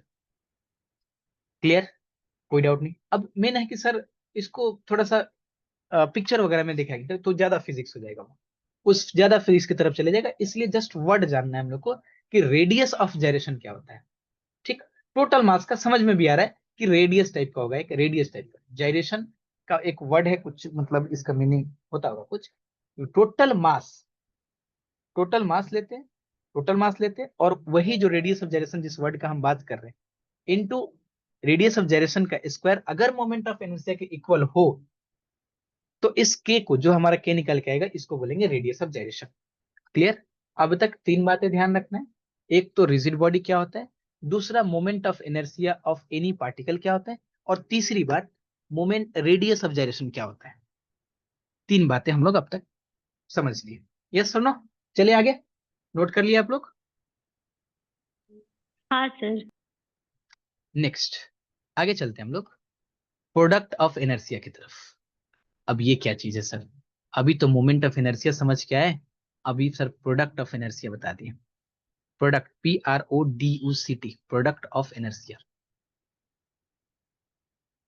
Inertia, inertia INER, ठीक है, इनर्शिया। देखिए, इसका मेन मीनिंग क्या है ना, कि मान लेते हैं कि एक ऑब्जेक्ट को, एक पार्टिकल को, एक बॉडी को, अगर हम अबाउट AB के अबाउट में अगर इसको रोटेट कर रहे हैं, AB के अबाउट में इसको मोमेंट ऑफ इनर्शिया फाइंड कर रहे हैं, अगर हमारा बॉडी यूनिफॉर्म ना हो, एम मास का ऐसा यूनिफॉर्म ना हो, फॉर एग्जाम्पल कि मान लेते हैं कि ऐसा यहाँ पे ऐड कर दे एक कोन को, या फिर कुछ ऐसा बॉडी को जो ऐसे घूम रहा हो, ऐसे नहीं मतलब थोड़ा सा ऐसे घूम रहा हो, ऐसे जा रहा हो ऊपर, थोड़ा सा आगे तरफ ऐसे जा रहा हो, ऐसे मतलब ऊपर नीचे, तो दूसरा एक्सिस दूसरे प्लेन में भी घूम रहा हो, तो दूसरे एक्सिस में क्या वो इफेक्ट कर रहा है, इसको हम लोग फाइंड करते हैं प्रोडक्ट ऑफ इनर्शिया से। दूसरे एक्सिस को, इस एक्सिस के अबाउट में घूम रहा है, AB के अबाउट में घूम रहा है, दूसरे एक्सिस के रिस्पेक्ट में कितना डिस्टर्ब कर रहा है, इसको हम लोग फाइंड करते हैं प्रोडक्ट ऑफ इनर्शिया से। बड़ा आसान सा चीज है ये निकालना। सपोज कर लेते हैं this is the axis of X Y and ये X, this is X axis and this is Y axis. ये कोई मास है हमारा, P पॉइंट पे एक मास है हमारा M, M मास का पार्टिकल है, और इसका कोऑर्डिनेट्स क्या है P का, x, y, थोड़ा सा इसको हम P x, y कोऑर्डिनेट्स है, और ये M मास का पार्टिकल है, तो इसका यहां से डिस्टेंस क्या हो जाएगा, ये वाला डिस्टेंस, और ये वाला डिस्टेंस क्या हो जाएगा सर, बड़ी सिंपल सी बात है कि ये वाला डिस्टेंस जो होगा वो x हो जाएगा, और ये वाला डिस्टेंस y हो जाएगा हमारा, ये वाला डिस्टेंस y और ये वाला distance x।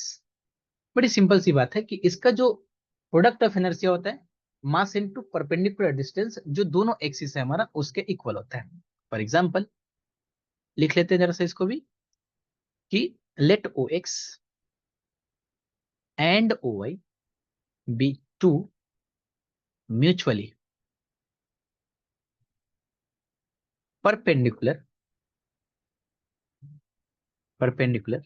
straight lines, and let x comma y be the coordinates of any particle of mass of a body with respect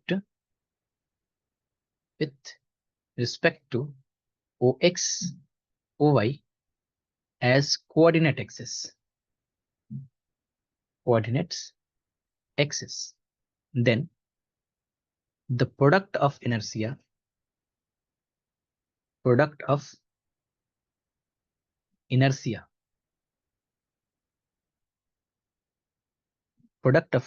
of the body about OX and OY is defined by summation of mxy. Sorry, मैंने capital M लिया है तो capital M x Y कर लीजिएगा। ऐसे बहुत सारे मास हो दो एक्सिस के रिस्पेक्ट में तो summation X Y. When comma देख लिखिएगा, when the summation is extended to include all the particles of the body,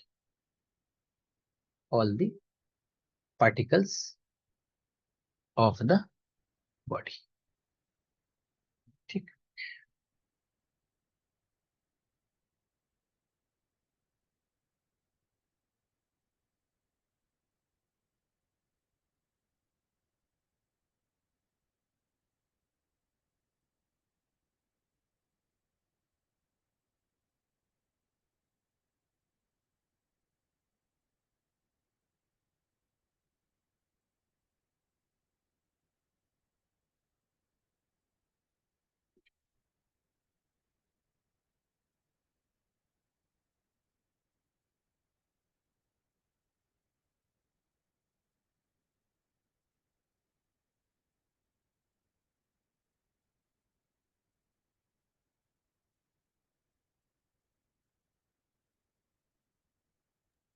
sir বলছি এক্স ওয়াই যেটা সামেশন এম এক্স ওয়াই যেটা হচ্ছে মানে এক্স ওয়াইটা কেন ওরম ভাবে আসছে একটু বলবেন? পারপেন্ডিকুলার ডিসটেন্স তো এইটার অ্যাক্সিস এর যদি আমরা বের করতাম, এই একটা অ্যাক্সিস আছে আর এখানে যদি মাস থাকতো এম মাস, তাহলে কি হতো? মাস ইনটু পারপেন্ডিকুলার ডিসটেন্স, ঠিক তো? সিমিলারলি এইখানে দুটো অ্যাক্সিস আছে, একটা ওয়াই আর একটা এক্স, আর এর আমাকে কি বের করতে হবে? Moment of inertia. তো এর এবাউটে বের করলাম এম ইনটু এক্স ওয়াই, আবার এম ইনটু এক্স ওয়াই না, মানে মাস ইনটু পারপেন্ডিকুলার ডিসটেন্স শুধু এটার জন্য, আর মাস ইনটু এটার জন্য। কিন্তু সঙ্গে যখন প্রোডাক্ট অফ ইনারশিয়া যখন আমরা লিখি, তাহলে মাস ইনটু পারপেন্ডিকুলার ডিসটেন্স আমরা দুটার অ্যাক্সিস, এর অ্যাক্সিস আছে একটা এই আর এটা অ্যাক্সিস, এইটা দুটো axis, X axis Y axis, এর পারপেন্ডিকুলার ডিসটেন্স এক্স এর পারপেন্ডিকুলার ডিসটেন্স ওয়াই। তাহলে mass into perpendicular distance of axis 1 and perpendicular distance of axis 2, এই জন্য mass into X into Y. আচ্ছা, ক্লিয়ার? হ্যাঁ স্যার।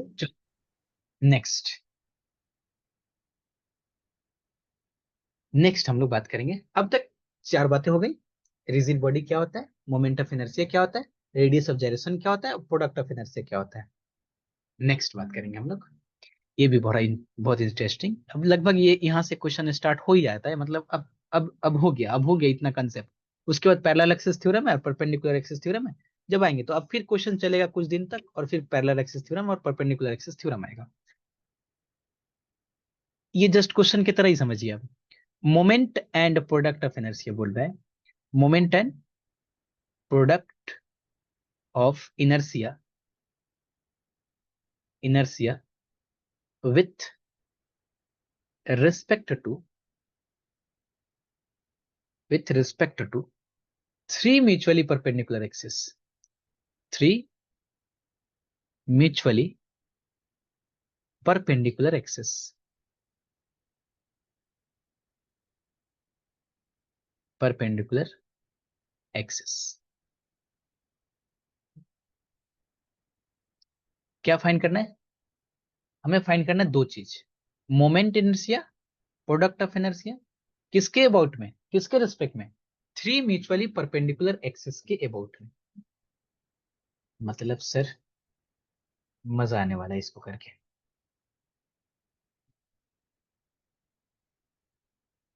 सपोज कर लेते हैं this is X axis and Y axis and Z axis.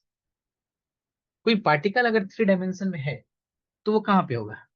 इधर होगा कहीं, इस पॉइंट पे थ्री डायमेंशन में है ये, यानी कि ये P X comma Y comma Z निकालना।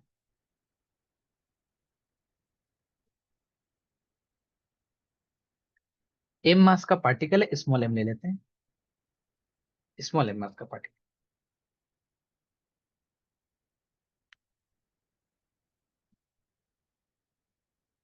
ठीक, हमें निकालना है moment of inertia and product of inertia.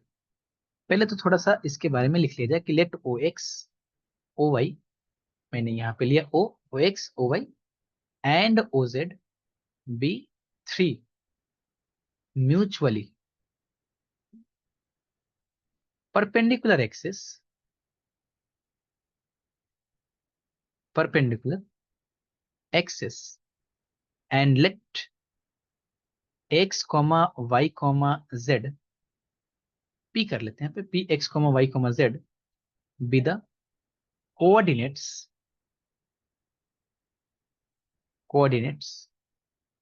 of a particle of mass of a particle of mass m of the body of the body। अगर हम लेट कर लेते हैं कि also let A B C D E F, moment of inertia product of inertia. Moment of inertia किसके about में निकलता है? एक एक्सिस के अबाउट में निकलता है, एक लाइन के अबाउट में निकलता है। तो अगर ये एम मास का पार्टिकल है तो क्या निकलेगा? एक के अबाउट में, एक वाई के अबाउट में, एक जेड के अबाउट में। प्रोडक्ट ऑफ इनर्शिया कैसे निकलता है? दो परपेंडिकुलर एक्सिस के अलॉन्ग में। तो एक एक्स वाई प्लेन में निकलेगा, एक वाई जेड प्लेन में निकलेगा और एक जेड एक्स प्लेन में निकलेगा। मतलब जेड एक्स लाइन का, एक्स वाई लाइन का, एक्स जेड लाइन। यानी कि एक ए को, बी को, सी को हम मोमेंट ऑफ इनर्शिया मान लेते हैं और डी ई एफ को हम लोग प्रोडक्ट ऑफ इनर्शिया मान लेते हैं। Be the moment of inertia, moment and product of inertia कर लीजिए, moment and product of inertia of the body, inertia of the body. ठीक है,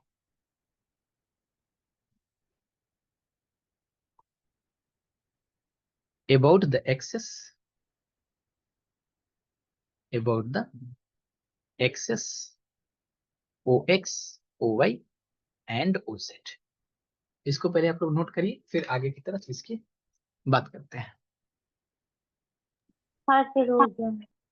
हो गया, नोट कर लिया सब? अच्छा ये बता पाएंगे कोई आप लोगों में से? मैंने बताया ना चार बातें ध्यान रखनी है।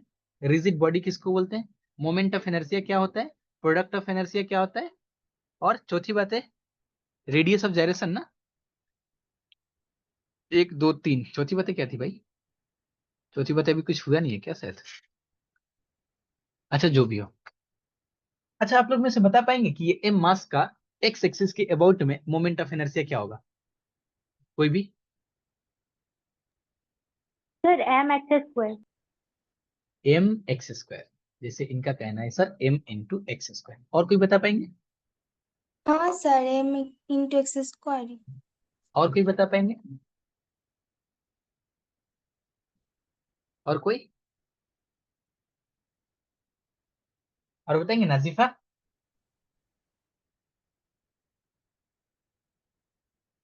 Sudeshna? Sir m 0। into x স্কয়ারই তো মনে হচ্ছে। m into x स्क्वायर ही মনে হচ্ছে। अच्छा, m मास का जो पार्टिकल है वो कहाँ पे है? स्पेस में है। ठीक, हमने क्या बताया आपको, x एक्सिस से परपेंडिकुलर डिस्टेंस लेना है। तो m इंटू एक्स स्क्वायर, ये जो है आपने x क्यों, यहाँ तो x है ये, तो ये x एक्सिस के अबाउट में अगर हम पूछ रहे हैं, x एक्सिस के अबाउट में अगर पूछ रहे हैं, o x के अबाउट में, सबसे স্যার पहली बात तो m x into yz হবে m इंटू yz YZ दो कैसे आ जाएगा? हम बात कर रहे हैं मोमेंट ऑफ इनर्शिया पे। बिल्कुल आप लोग गलती कीजिए, जितना गलती करना है कीजिए, बस इस पे समझ में आ जाना चाहिए স্যার বলবো कि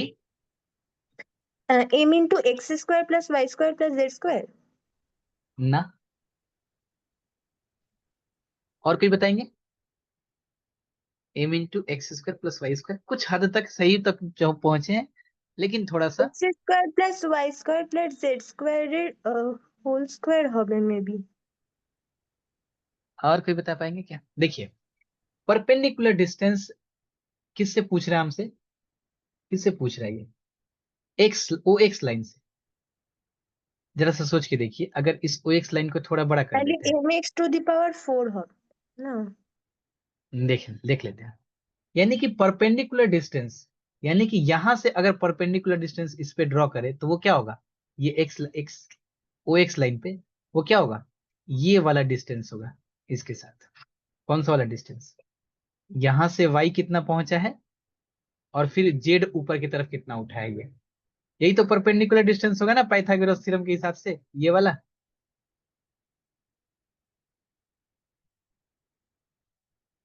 हाँ, इसका 3 डायग्राम बताइए सर, तब थोड़ा समझ में आए। ये देखिए,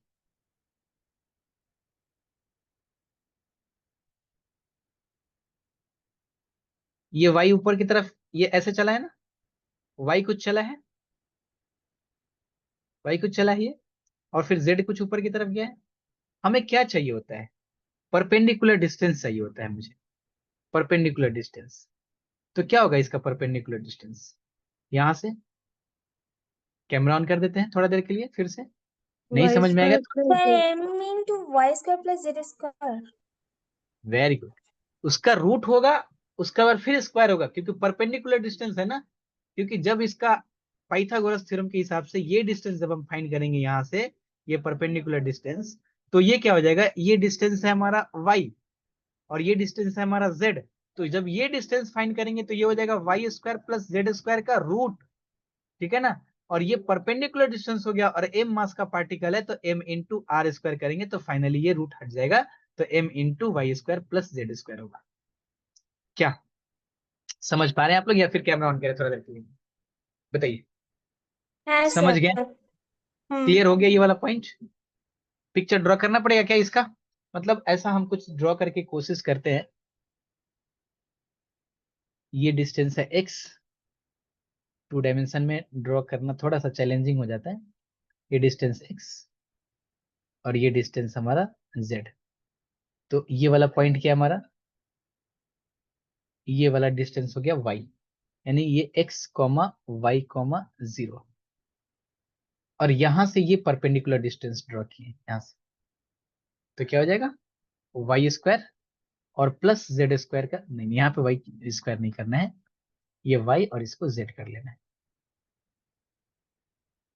तो यहाँ पे अब हम ये लाइन लिखते हैं कि A is equal to moment of inertia, moment of inertia X axis, X axis नहीं, about X axis, about X axis, that is O X is equal to, अच्छा समेशन लगा देते हैं क्योंकि एम मास का पार्टिकल, ढेर सारा मास है यहाँ पे, मास इनटू डिस्टेंस क्या, Y square plus Z square का, इसको कर लेते हैं रूट, और फिर उसके बाद कर लेते हैं, क्योंकि ना अभी तो समझ में आ रहा है लेकिन थोड़ा देर बाद फिर मतलब कुछ दिन बाद भूल जाएंगे, तो इसको रूट करके लिख देते हैं ना, m into root under of Y square plus Z square का रूट स्क्वायर, यानी कि summation of m into Y square plus Z square. सब लोगों को समझ में आया ये वाला चीज? हाँ सर। कोई ऐसे हैं जिनको समझ में नहीं आया है? कोई भी? Anybody? Nobody sir. ये क्या है? Moment of inertia about Y axis. अब हम लोग को सीक्वेंस समझ में तो आता है ना, moment of inertia about Y axis, तो बता पाएंगे अब? Y axis that is O Y, क्या बता पाएंगे आप? y no equal to M zero होगा। X square plus Z square. X square plus Z square, very good, बहुत बढ़िया। अगर सी की बात करें तो मोमेंट ऑफ इनर्शिया, फटाफट लिखते m चलिए आप into लोग। x square plus y square is summation. Very good, moment of inertia about Z axis that is O Z. ये क्या हो जाएगा? Summation of m into Z है तो X square plus Y square. फिर थोड़ा सा हम लोग चर्चा करेंगे प्रोडक्ट ऑफ इनर्शिया के लिए। यहां तक पहले नोट कर लीजिए, फिर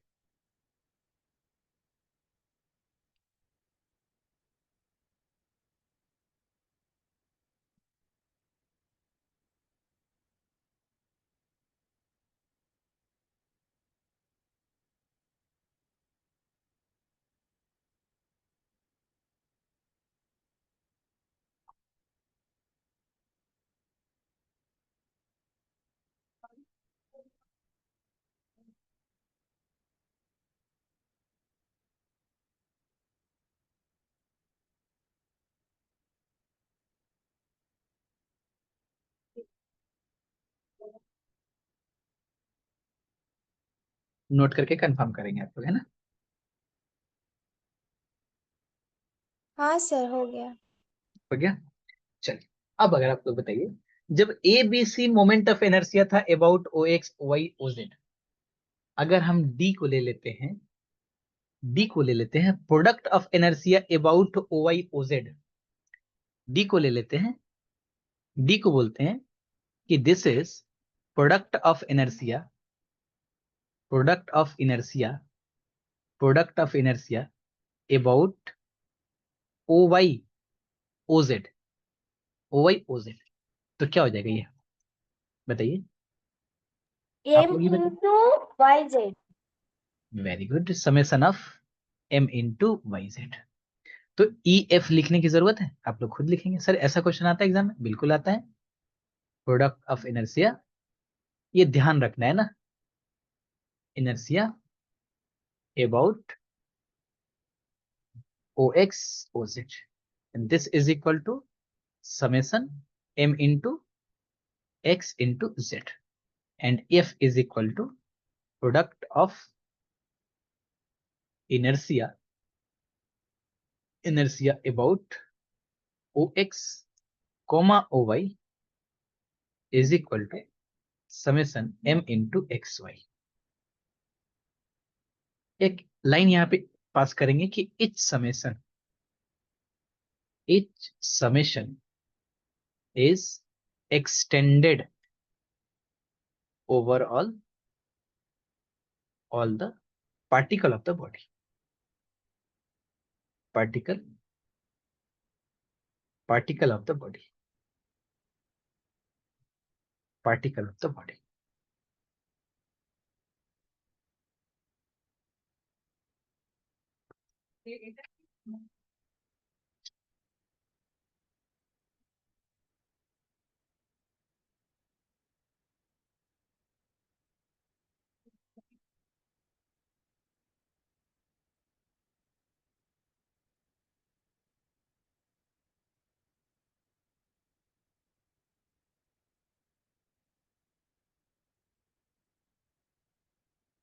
नोटेड?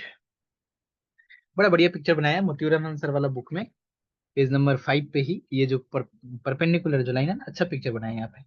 इस पिक्चर को देखेंगे आप लोग तो मतलब मैं जो पिक्चर बनाऊं उससे ज्यादा बेटर पिक्चर है मोतीराम रहमान सर वाला बुक में। देखिए बाकी देखिए ये सब चीज, हाँ बोलिए। हो गया? सर यहाँ पे जो आप प्रोडक्ट ऑफ इनर्शिया में capital M into X Y जो कर रहे हैं, यहाँ पे एक्स वाई का परपेंडिकुलर डिस्टेंस होना जरूरी नहीं है, ये डिस्टेंस है एक्स एक्सिस और वाई एक्सिस से, यही ना सर? हाँ, तो ये परपेंडिकुलर नहीं है। सर परपेंडिकुलर डिस्टेंस तो आप जब इसका ले रहे हैं, मतलब मोमेंट ऑफ इनर्शिया में जब एक्स एक्सिस से परपेंडिकुलर डिस्टेंस ले रहे हैं, तब तो वो Y square plus Z square हो जा रहा है ना? Y square plus Z square हो जा रहा है। तो अभी हाँ दो दो दो अबाउट, दो एक्सिस के अबाउट में, जैसे फॉर एग्जांपल एक्स के अबाउट में और वाई के अबाउट में देख रहे हैं। एक्स एक्सिस के अबाउट और वाई, जेड खत्म हो गया थोड़ा देर के लिए, जेड को भूल जाइए। प्रोडक्ट ऑफ इनर्शिया हमेशा दो एक्सिस के अबाउट में निकालेंगे हम लोग, ऑलवेज। तो जेड खत्म हो गया, तो पार्टिकल कहाँ पे आ गया हमारा, यहाँ पे। तो परपेंडिकुलर डिस्टेंस एक्स और वाई, हमेशा प्रोडक्ट ऑफ इनर्शिया दो परपेंडिकुलर एक्सिस के अबाउट में लेके काम करेंगे, ऑलवेज। ठीक, क्लियर। हाँ सर। चलिए एक और करेंगे क्वेश्चंस। अगला थ्योरम है, क्वेश्चन नहीं है। बाकी सब बुक में देखिए, मोतीराम सर का बुक है, बहुत बेटर बुक है वो बुक से। थोड़ा सा हम लोग आएंगे, जैसे अगर वो बुक अगर आप लोग आज खोलते हैं तो लगेगा कि सर ये सब चीज क्या फालतू का करा रहे हैं यहाँ पे। जैसे moment of inertia about rod के, वो हम लोग कल से शुरू करेंगे उसको, और मतलब धूम धड़ाके से खत्म करेंगे एकदम आराम से। 100 मोमेंट ऑफ इनर्शिया ढेर सारा है, निकाल लेंगे इसको। आज एक और थ्योरम कर लेते हैं, क्योंकि फिर कल टाइम नहीं मिलेगा वो करने का। उसके बाद क्वेश्चंस पे जब हम लोग चले जाएंगे तो फिर नेक्स्ट थ्योरम है ये। थ्योरम क्या बोलता है कि if A B C D E F, A B C D E F, जिसमें सर एक दो वोवेल और चार कॉन्सोनेंट है, बी द, नहीं सर, ये मोमेंट ऑफ इनर्शिया और प्रोडक्ट ऑफ इनर्शिया है, and product of inertia of a rigid body, rigid, रिडिज नहीं, रिजिड, रिजिड बॉडी। तो बोल रहे about rectangular axis, rectangular axis O X O Y and O Z, then the moment of inertia, moment of inertia of the body, of the body about an axis OQ having DCS L M N is, इतना important theorem है ये, क्या बताएं हम कितना important है। B M square plus C N square minus 2 DMN minus 2 ELN और minus 2 FLM।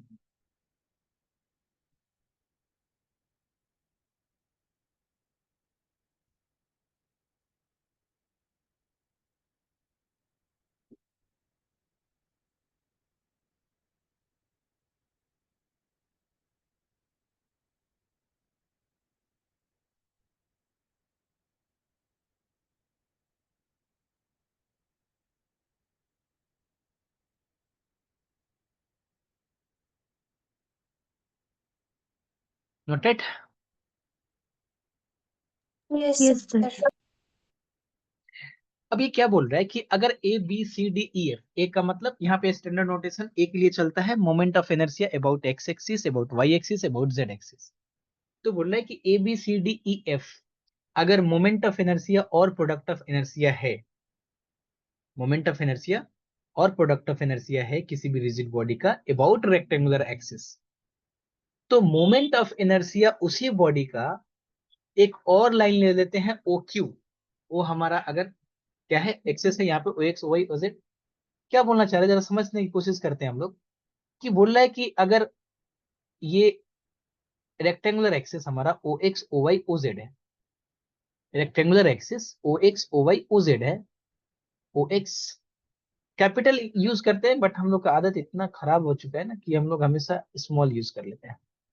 OX OY OZ, अगर ये हमारा मान लेते हैं कोई m मास का पार्टिकल है, इधर P पोजीशन है x, y, z, और यहाँ पे m मास का पार्टिकल है, तो क्या बोलना चाह रहा है कि अगर इसका मोमेंट ऑफ इनर्शिया और product of inertia x axis के, y एक्सिस के, z एक्सिस के, xy, yz और zx के एलोंग मोमेंट ऑफ इनर्शिया और प्रोडक्ट ऑफ इनर्शिया ABCDEF है, तो एक लाइन OQ जिसका DCS LMN हो, एक लाइन OQ मान लेते हैं, सपोज करते हैं दिस इज लाइन OQ, एक लाइन OQ, हम क्या बताना चाह रहे हैं कि एक लाइन OQ ले लेते हैं हम, एक line OQ, this is the line OQ, और इसका DCS अगर LMN है, तो moment of inertia about this line, moment of inertia about this line of the particle m is AL square BM square CN square -2mn -2 ELN और -2 FLM हो जाएगा। क्या समझा पाए हम आप लोगों को ये चीज, इस बात को हम समझा पाए आप लोगों को? ये सब नो, ये सब नो, क्लियर करेंगे एक बार। Yes sir. हमने क्या बताया कि अगर m मास का पार्टिकल स्पेस में है तो उसका मोमेंट ऑफ इनर्शिया और product of inertia about any rectangular axis के अबाउट में निकालना हम लोग जानते हैं। अगर कोई लाइन OQ वो से पास करता है, OQ वो भी स्पेस में है, ऐसा नहीं है कि YZ प्लेन में, XZ प्लेन में, XY प्लेन में, वो भी स्पेस में है लाइन, तो बोल रहा है कि इस लाइन के अबाउट में उस m मास पार्टिकल का जो मोमेंट ऑफ इनर्शिया होगा, वो moment of inertia AL square, यानी कि moment of inertia about x axis into जो उसका DCS है L square plus B into M square plus C into N square, ये होगा।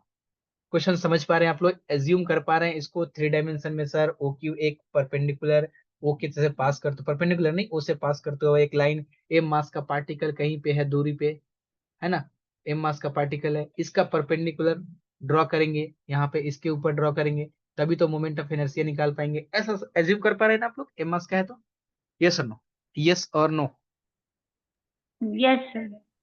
ठीक है, ठीक है। अच्छा यहाँ पे देखिए ना, यहाँ पे ना बोल दिया ना LMN with the DCS of the particle, तो हम क्या करेंगे ना, इसके मास को m डैश ले लेंगे, नहीं तो पता चलेगा कि m मास है या क्या फिर DCS है सर, इसीलिए इसके मास को m डैश ले लेते हैं, क्योंकि LMN स्टैंडर्ड नोटेशन वो भी है, मास का तो कुछ अपना है नहीं, वो तो कभी कैपिटल M कभी स्मॉल m कभी कुछ भी हो जाता है, इसलिए इसको m डैश ले लेते हैं। प्रूफ करते हैं इसको सर, आखिर सच में ये बात है या नहीं है, या फिर झूठ मूठ का ऐसे ही बोला जा रहा है। हम लेते हैं वी कंसीडर, ये कंसीडर कर लेते हैं कि an element of mass m dash of the body at a point px, y, z, तो a is equal to direct लिखा जाए moment of inertia about x axis, बिल्कुल sir, summation of m dash and x के about में है ना ये, तो y square plus z square.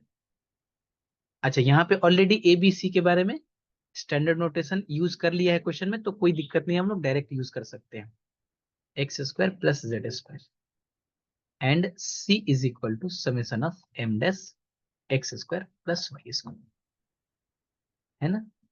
और इधर बगल में लिख दे, जगह बचाने के चक्कर में आप लोग एग्जाम में बिल्कुल भी ऐसा ना करेंगे, पेपर के लिए बहुत पैसा दिया जाता है।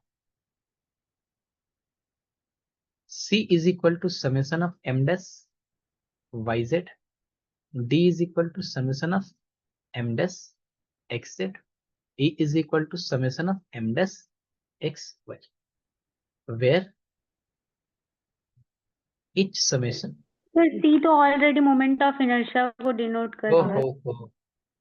मैंने तो गलती लिख दी ना, DEF हो जाएगा ये, A B C D E और F, where each summation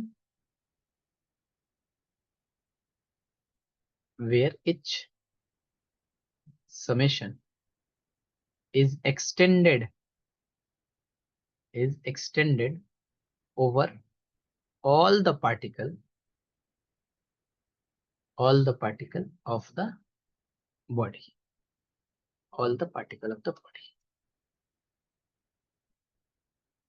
अब हम क्या करते हैं ना, इस P से ये N एक परपेंडिकुलर ड्रॉ करते हैं, यहां से Q से ड्रॉ करने की क्या ही जरूरत है। अरे सर, जब तक ड्रॉ नहीं करेंगे, परपेंडिकुलर डिस्टेंस नहीं निकालेंगे, तब तक हम कैसे इसका हम निकाल सकते हैं इस लाइन के अबाउट में। ये P से N एक परपेंडिकुलर ड्रॉ कर लेते हैं,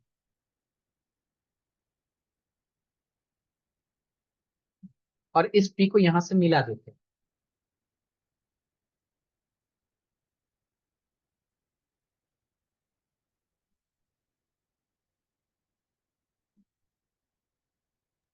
স্যার এটা কি ড্র করছেন বুঝতে পারলাম না। ये m मास का पार्टिकल है, m मास का पार्टिकल, ये डिस्टेंस ले लिए, O से P तक का डिस्टेंस ले लिए एक, और एक हाँ। ON का डिस्टेंस। ये 3 डायमेंशन में है। मैं थोड़ा देर और आप लोगों को एक चीज बता देता हूँ, नहीं तो ये फिर एक बार ये 2 डायमेंशन में अगर दिमाग में छप गया तो फिर दिक्कत हो जाएगी। जस्ट 1 सेकंड, मैंने एक रेक्टेंगुलर एक्सेस बना के रखा था, बट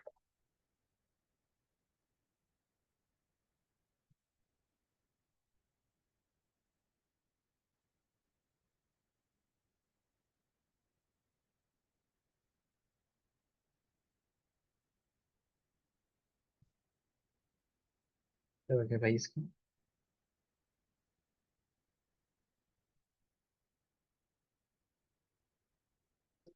देखिए, ये एक्स एक्सिस, ये वाई एक्सिस है,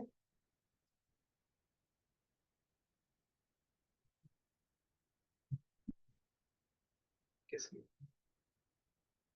इस पे देखते हैं, इस पे देखिए, सर आपका स्क्रीन स्टक हो गया है।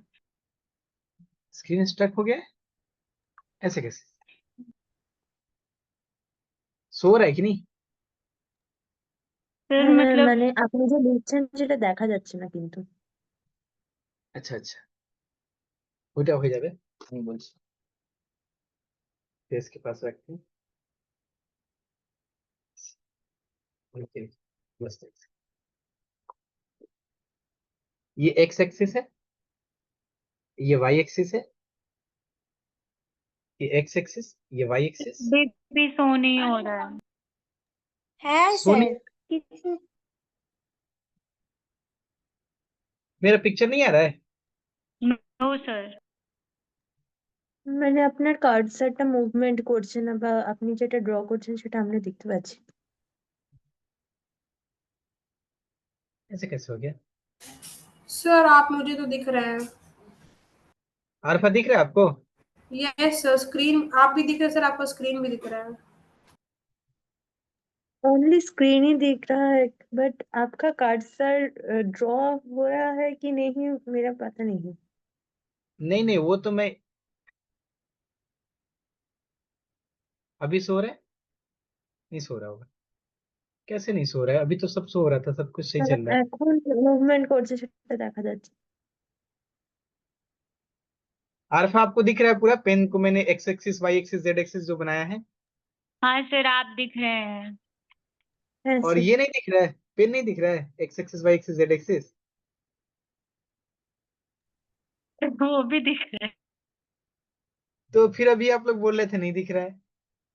है। हाँ सर आप हम लोग को लग रहा था कि आप बोर्ड पे ड्रॉ कर रहे हैं, बट आप वो जो पिक्चर में दिखा रहे हैं वो हम लोग वो नहीं मतलब समझ पा रहे थे।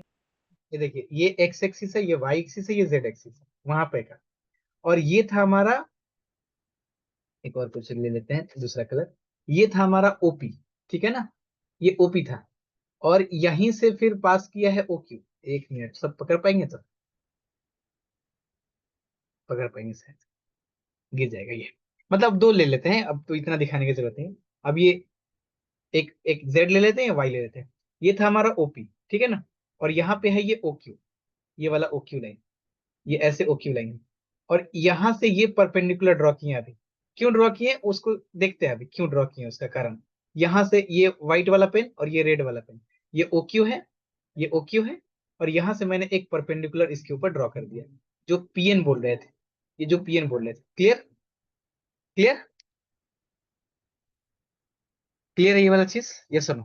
हाँ हाँ सर। अच्छा, क्यों ड्रॉ किए हैं उसको आते हैं ना, बोल, क्योंकि हमें वो शो करना है ना एक चीज, क्या शो करना है कि जो परपेंडिकुलर, ये जो मतलब मोमेंट ऑफ इनर्शिया होगा ओक्यू के अबाउट में, ये कहां से आ गया भैया, तुम हट जाओ। हाँ, हमने क्या बताया, कहाँ थे हम लोग, हाँ यहाँ पे। Now now let Pn be the perpendicular, Pn be the perpendicular drawn from P to OQ, then OP is equal to क्या हो जाएगा, OP is equal to OP, दो पॉइंट के बीच का डिस्टेंस, ये O है 0,0,0 और ये P है x, y, तो डिस्टेंस क्या होता है x1 माइनस y1 का square plus y1 minus y2 का square plus z1 minus z2 का स्क्वायर, ये क्या हो जाएगा x square plus y square plus z square. किसी को इसमें नहीं प्रॉब्लम होना चाहिए ओपी के डिस्टेंस में। और ओ एन क्या है हमारा, O N is equal to projection of OP on OQ, and this is equal to, अगर ओक्यू का डीसीएस एल एम एन है तो projection of O N, projection of OP on OQ क्या होगा, L into X minus X one plus M into Y minus Y one, ये तो zero ही है इसलिए हम एक बार लिख देते हैं, और plus N into Z minus Z one, वो तो हमारा जीरो ही है, यानी कि O N is equal to क्या हो जाएगा, L X plus M Y, small M Y, N Y और प्लस एन जेड। तो ओपी निकल गया भाई सिंपल से, डिस्टेंस दो पॉइंट के बीच का, ओ एन, तो ओपी का प्रोजेक्शन है किसके ऊपर, ओक्यू के ऊपर, और ओक्यू, MY হবে LX প্লাস MY। ओ अच्छा, L X plus M Y, L X plus M Y plus N Z. Clear, किसी को डाउट है इसमें तो बताएंगे जरा सा मुझे। ओ एन मालूम चल गया, ओपी मालूम चल गया, तो पीएन नहीं मालूम चल जाएगा मुझे, अगर, क्योंकि हमें तो मेन टारगेट तो मेरा पीएन निकालना है, परपेंडिकुलर डिस्टेंस ओक्यू के वक्त, तो पीएन नहीं मालूम चल जाएगा, बिल्कुल मालूम चल जाएगा सर। देयरफॉर पीएन का स्क्वायर जो होगा वो ओपी के स्क्वायर में से अगर माइनस कर देंगे ओएन के स्क्वायर को तो काम बन जाएगा हमारा, यानी X square plus Y square plus Z square में से माइनस कर देंगे L X plus M Y plus N Z के होल स्क्वायर से। Simple, simple. अच्छा, डीसीएस का स्क्वायर का सम कितना होता है, 1 होता है सर। तो डीसीएस का स्क्वायर का सम अगर 1 होता है तो मेरा मन कर रहा है कि यहाँ पे 1 इंट्रोड्यूस कर लेने का, तो कोई दिक्कत है, X square plus Y square plus Z square. अब देखिए एग्जाम में यही चीज दिमाग में नहीं आएगा कि L square plus M square plus N square, ये नया से इंट्रोड्यूस किया, इसमें कुछ नहीं है कि मतलब, हाँ ध्यान रहा तो ठीक है, नहीं रहा तो फिर सोचने लगेंगे और कि कैसे करें इसको। एंड माइनस ऑफ क्या हो जाएगा, A square plus B square plus C square, है ना, A square plus B square plus C square plus 2ab plus 2bc, ना 2mnz प्लस 2ca, मैंने शायद उधर गलत लिखा है, एल एन होना चाहिए था, मैंने एम शायद लिख दिया। अच्छा ठीक है, वो कर लेंगे सुधार हम लोग। अब देखिए ना, यहां से देखिए एल स्क्वायर एक्स स्क्वायर तो माइनस से cancel, M square Y square cancel, N square Z square cancel, तो लिखने की जरूरत है क्या? एल स्क्वायर को कॉमन ले लें तो वाई स्क्वायर जेड स्क्वायर वाला नहीं कैंसिल होगा, Y square plus Z square वाला।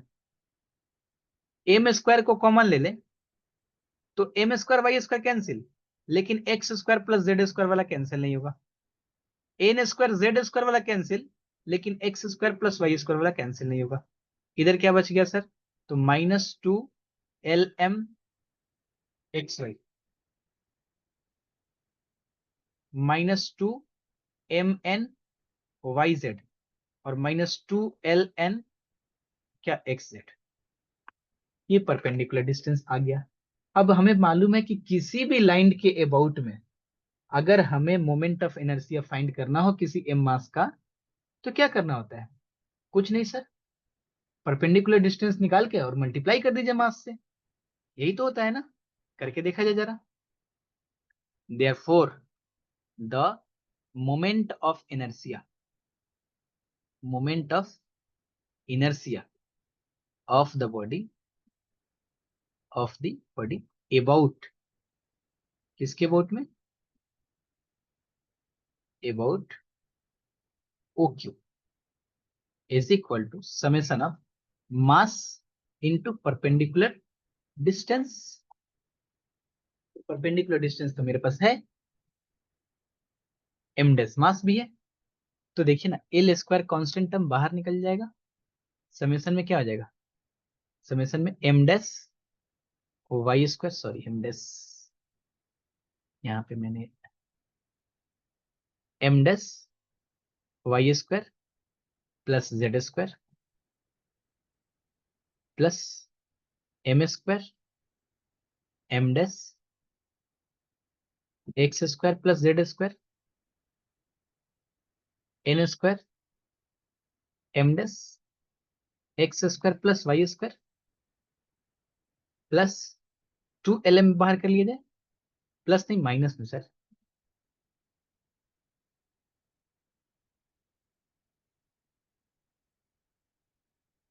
-2LM summation m dash XY 2MN समेशन m dash YZ 2LN XZ।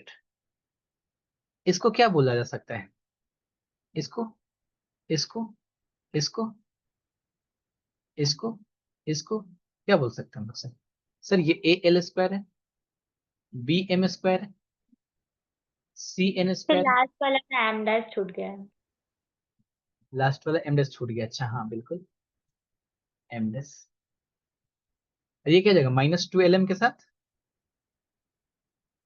2D, ये D है, LN 2E NN 2F LM proved. और इसी के साथ आज की सेवा होती है समाप्त। पहले नोट करिए आप लोग।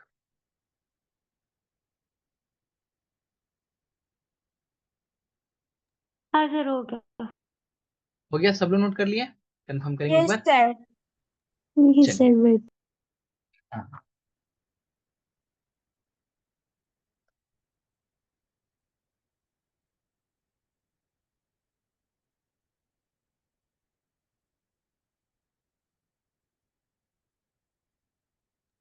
ओके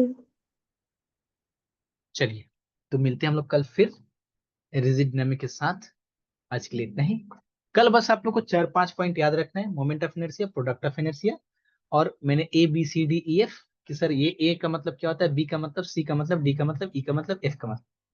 और ये चीज कि अगर कोई लाइन ओ से ही पास कर रहा हो और उसका DCS मालूम हो, बस रिजल्ट ध्यान रहना चाहिए, बाद में प्रूफ करना आसान है। रिजल्ट कल याद रहना चाहिए, तब हम लोग आगे बढ़ पाएंगे कि हाँ सर ये चीज हम लोग जानते हैं, ऐसा होता है, कल हमने पढ़ा था। चलिए क्लास इन करते हैं आज के लिए। Thank you.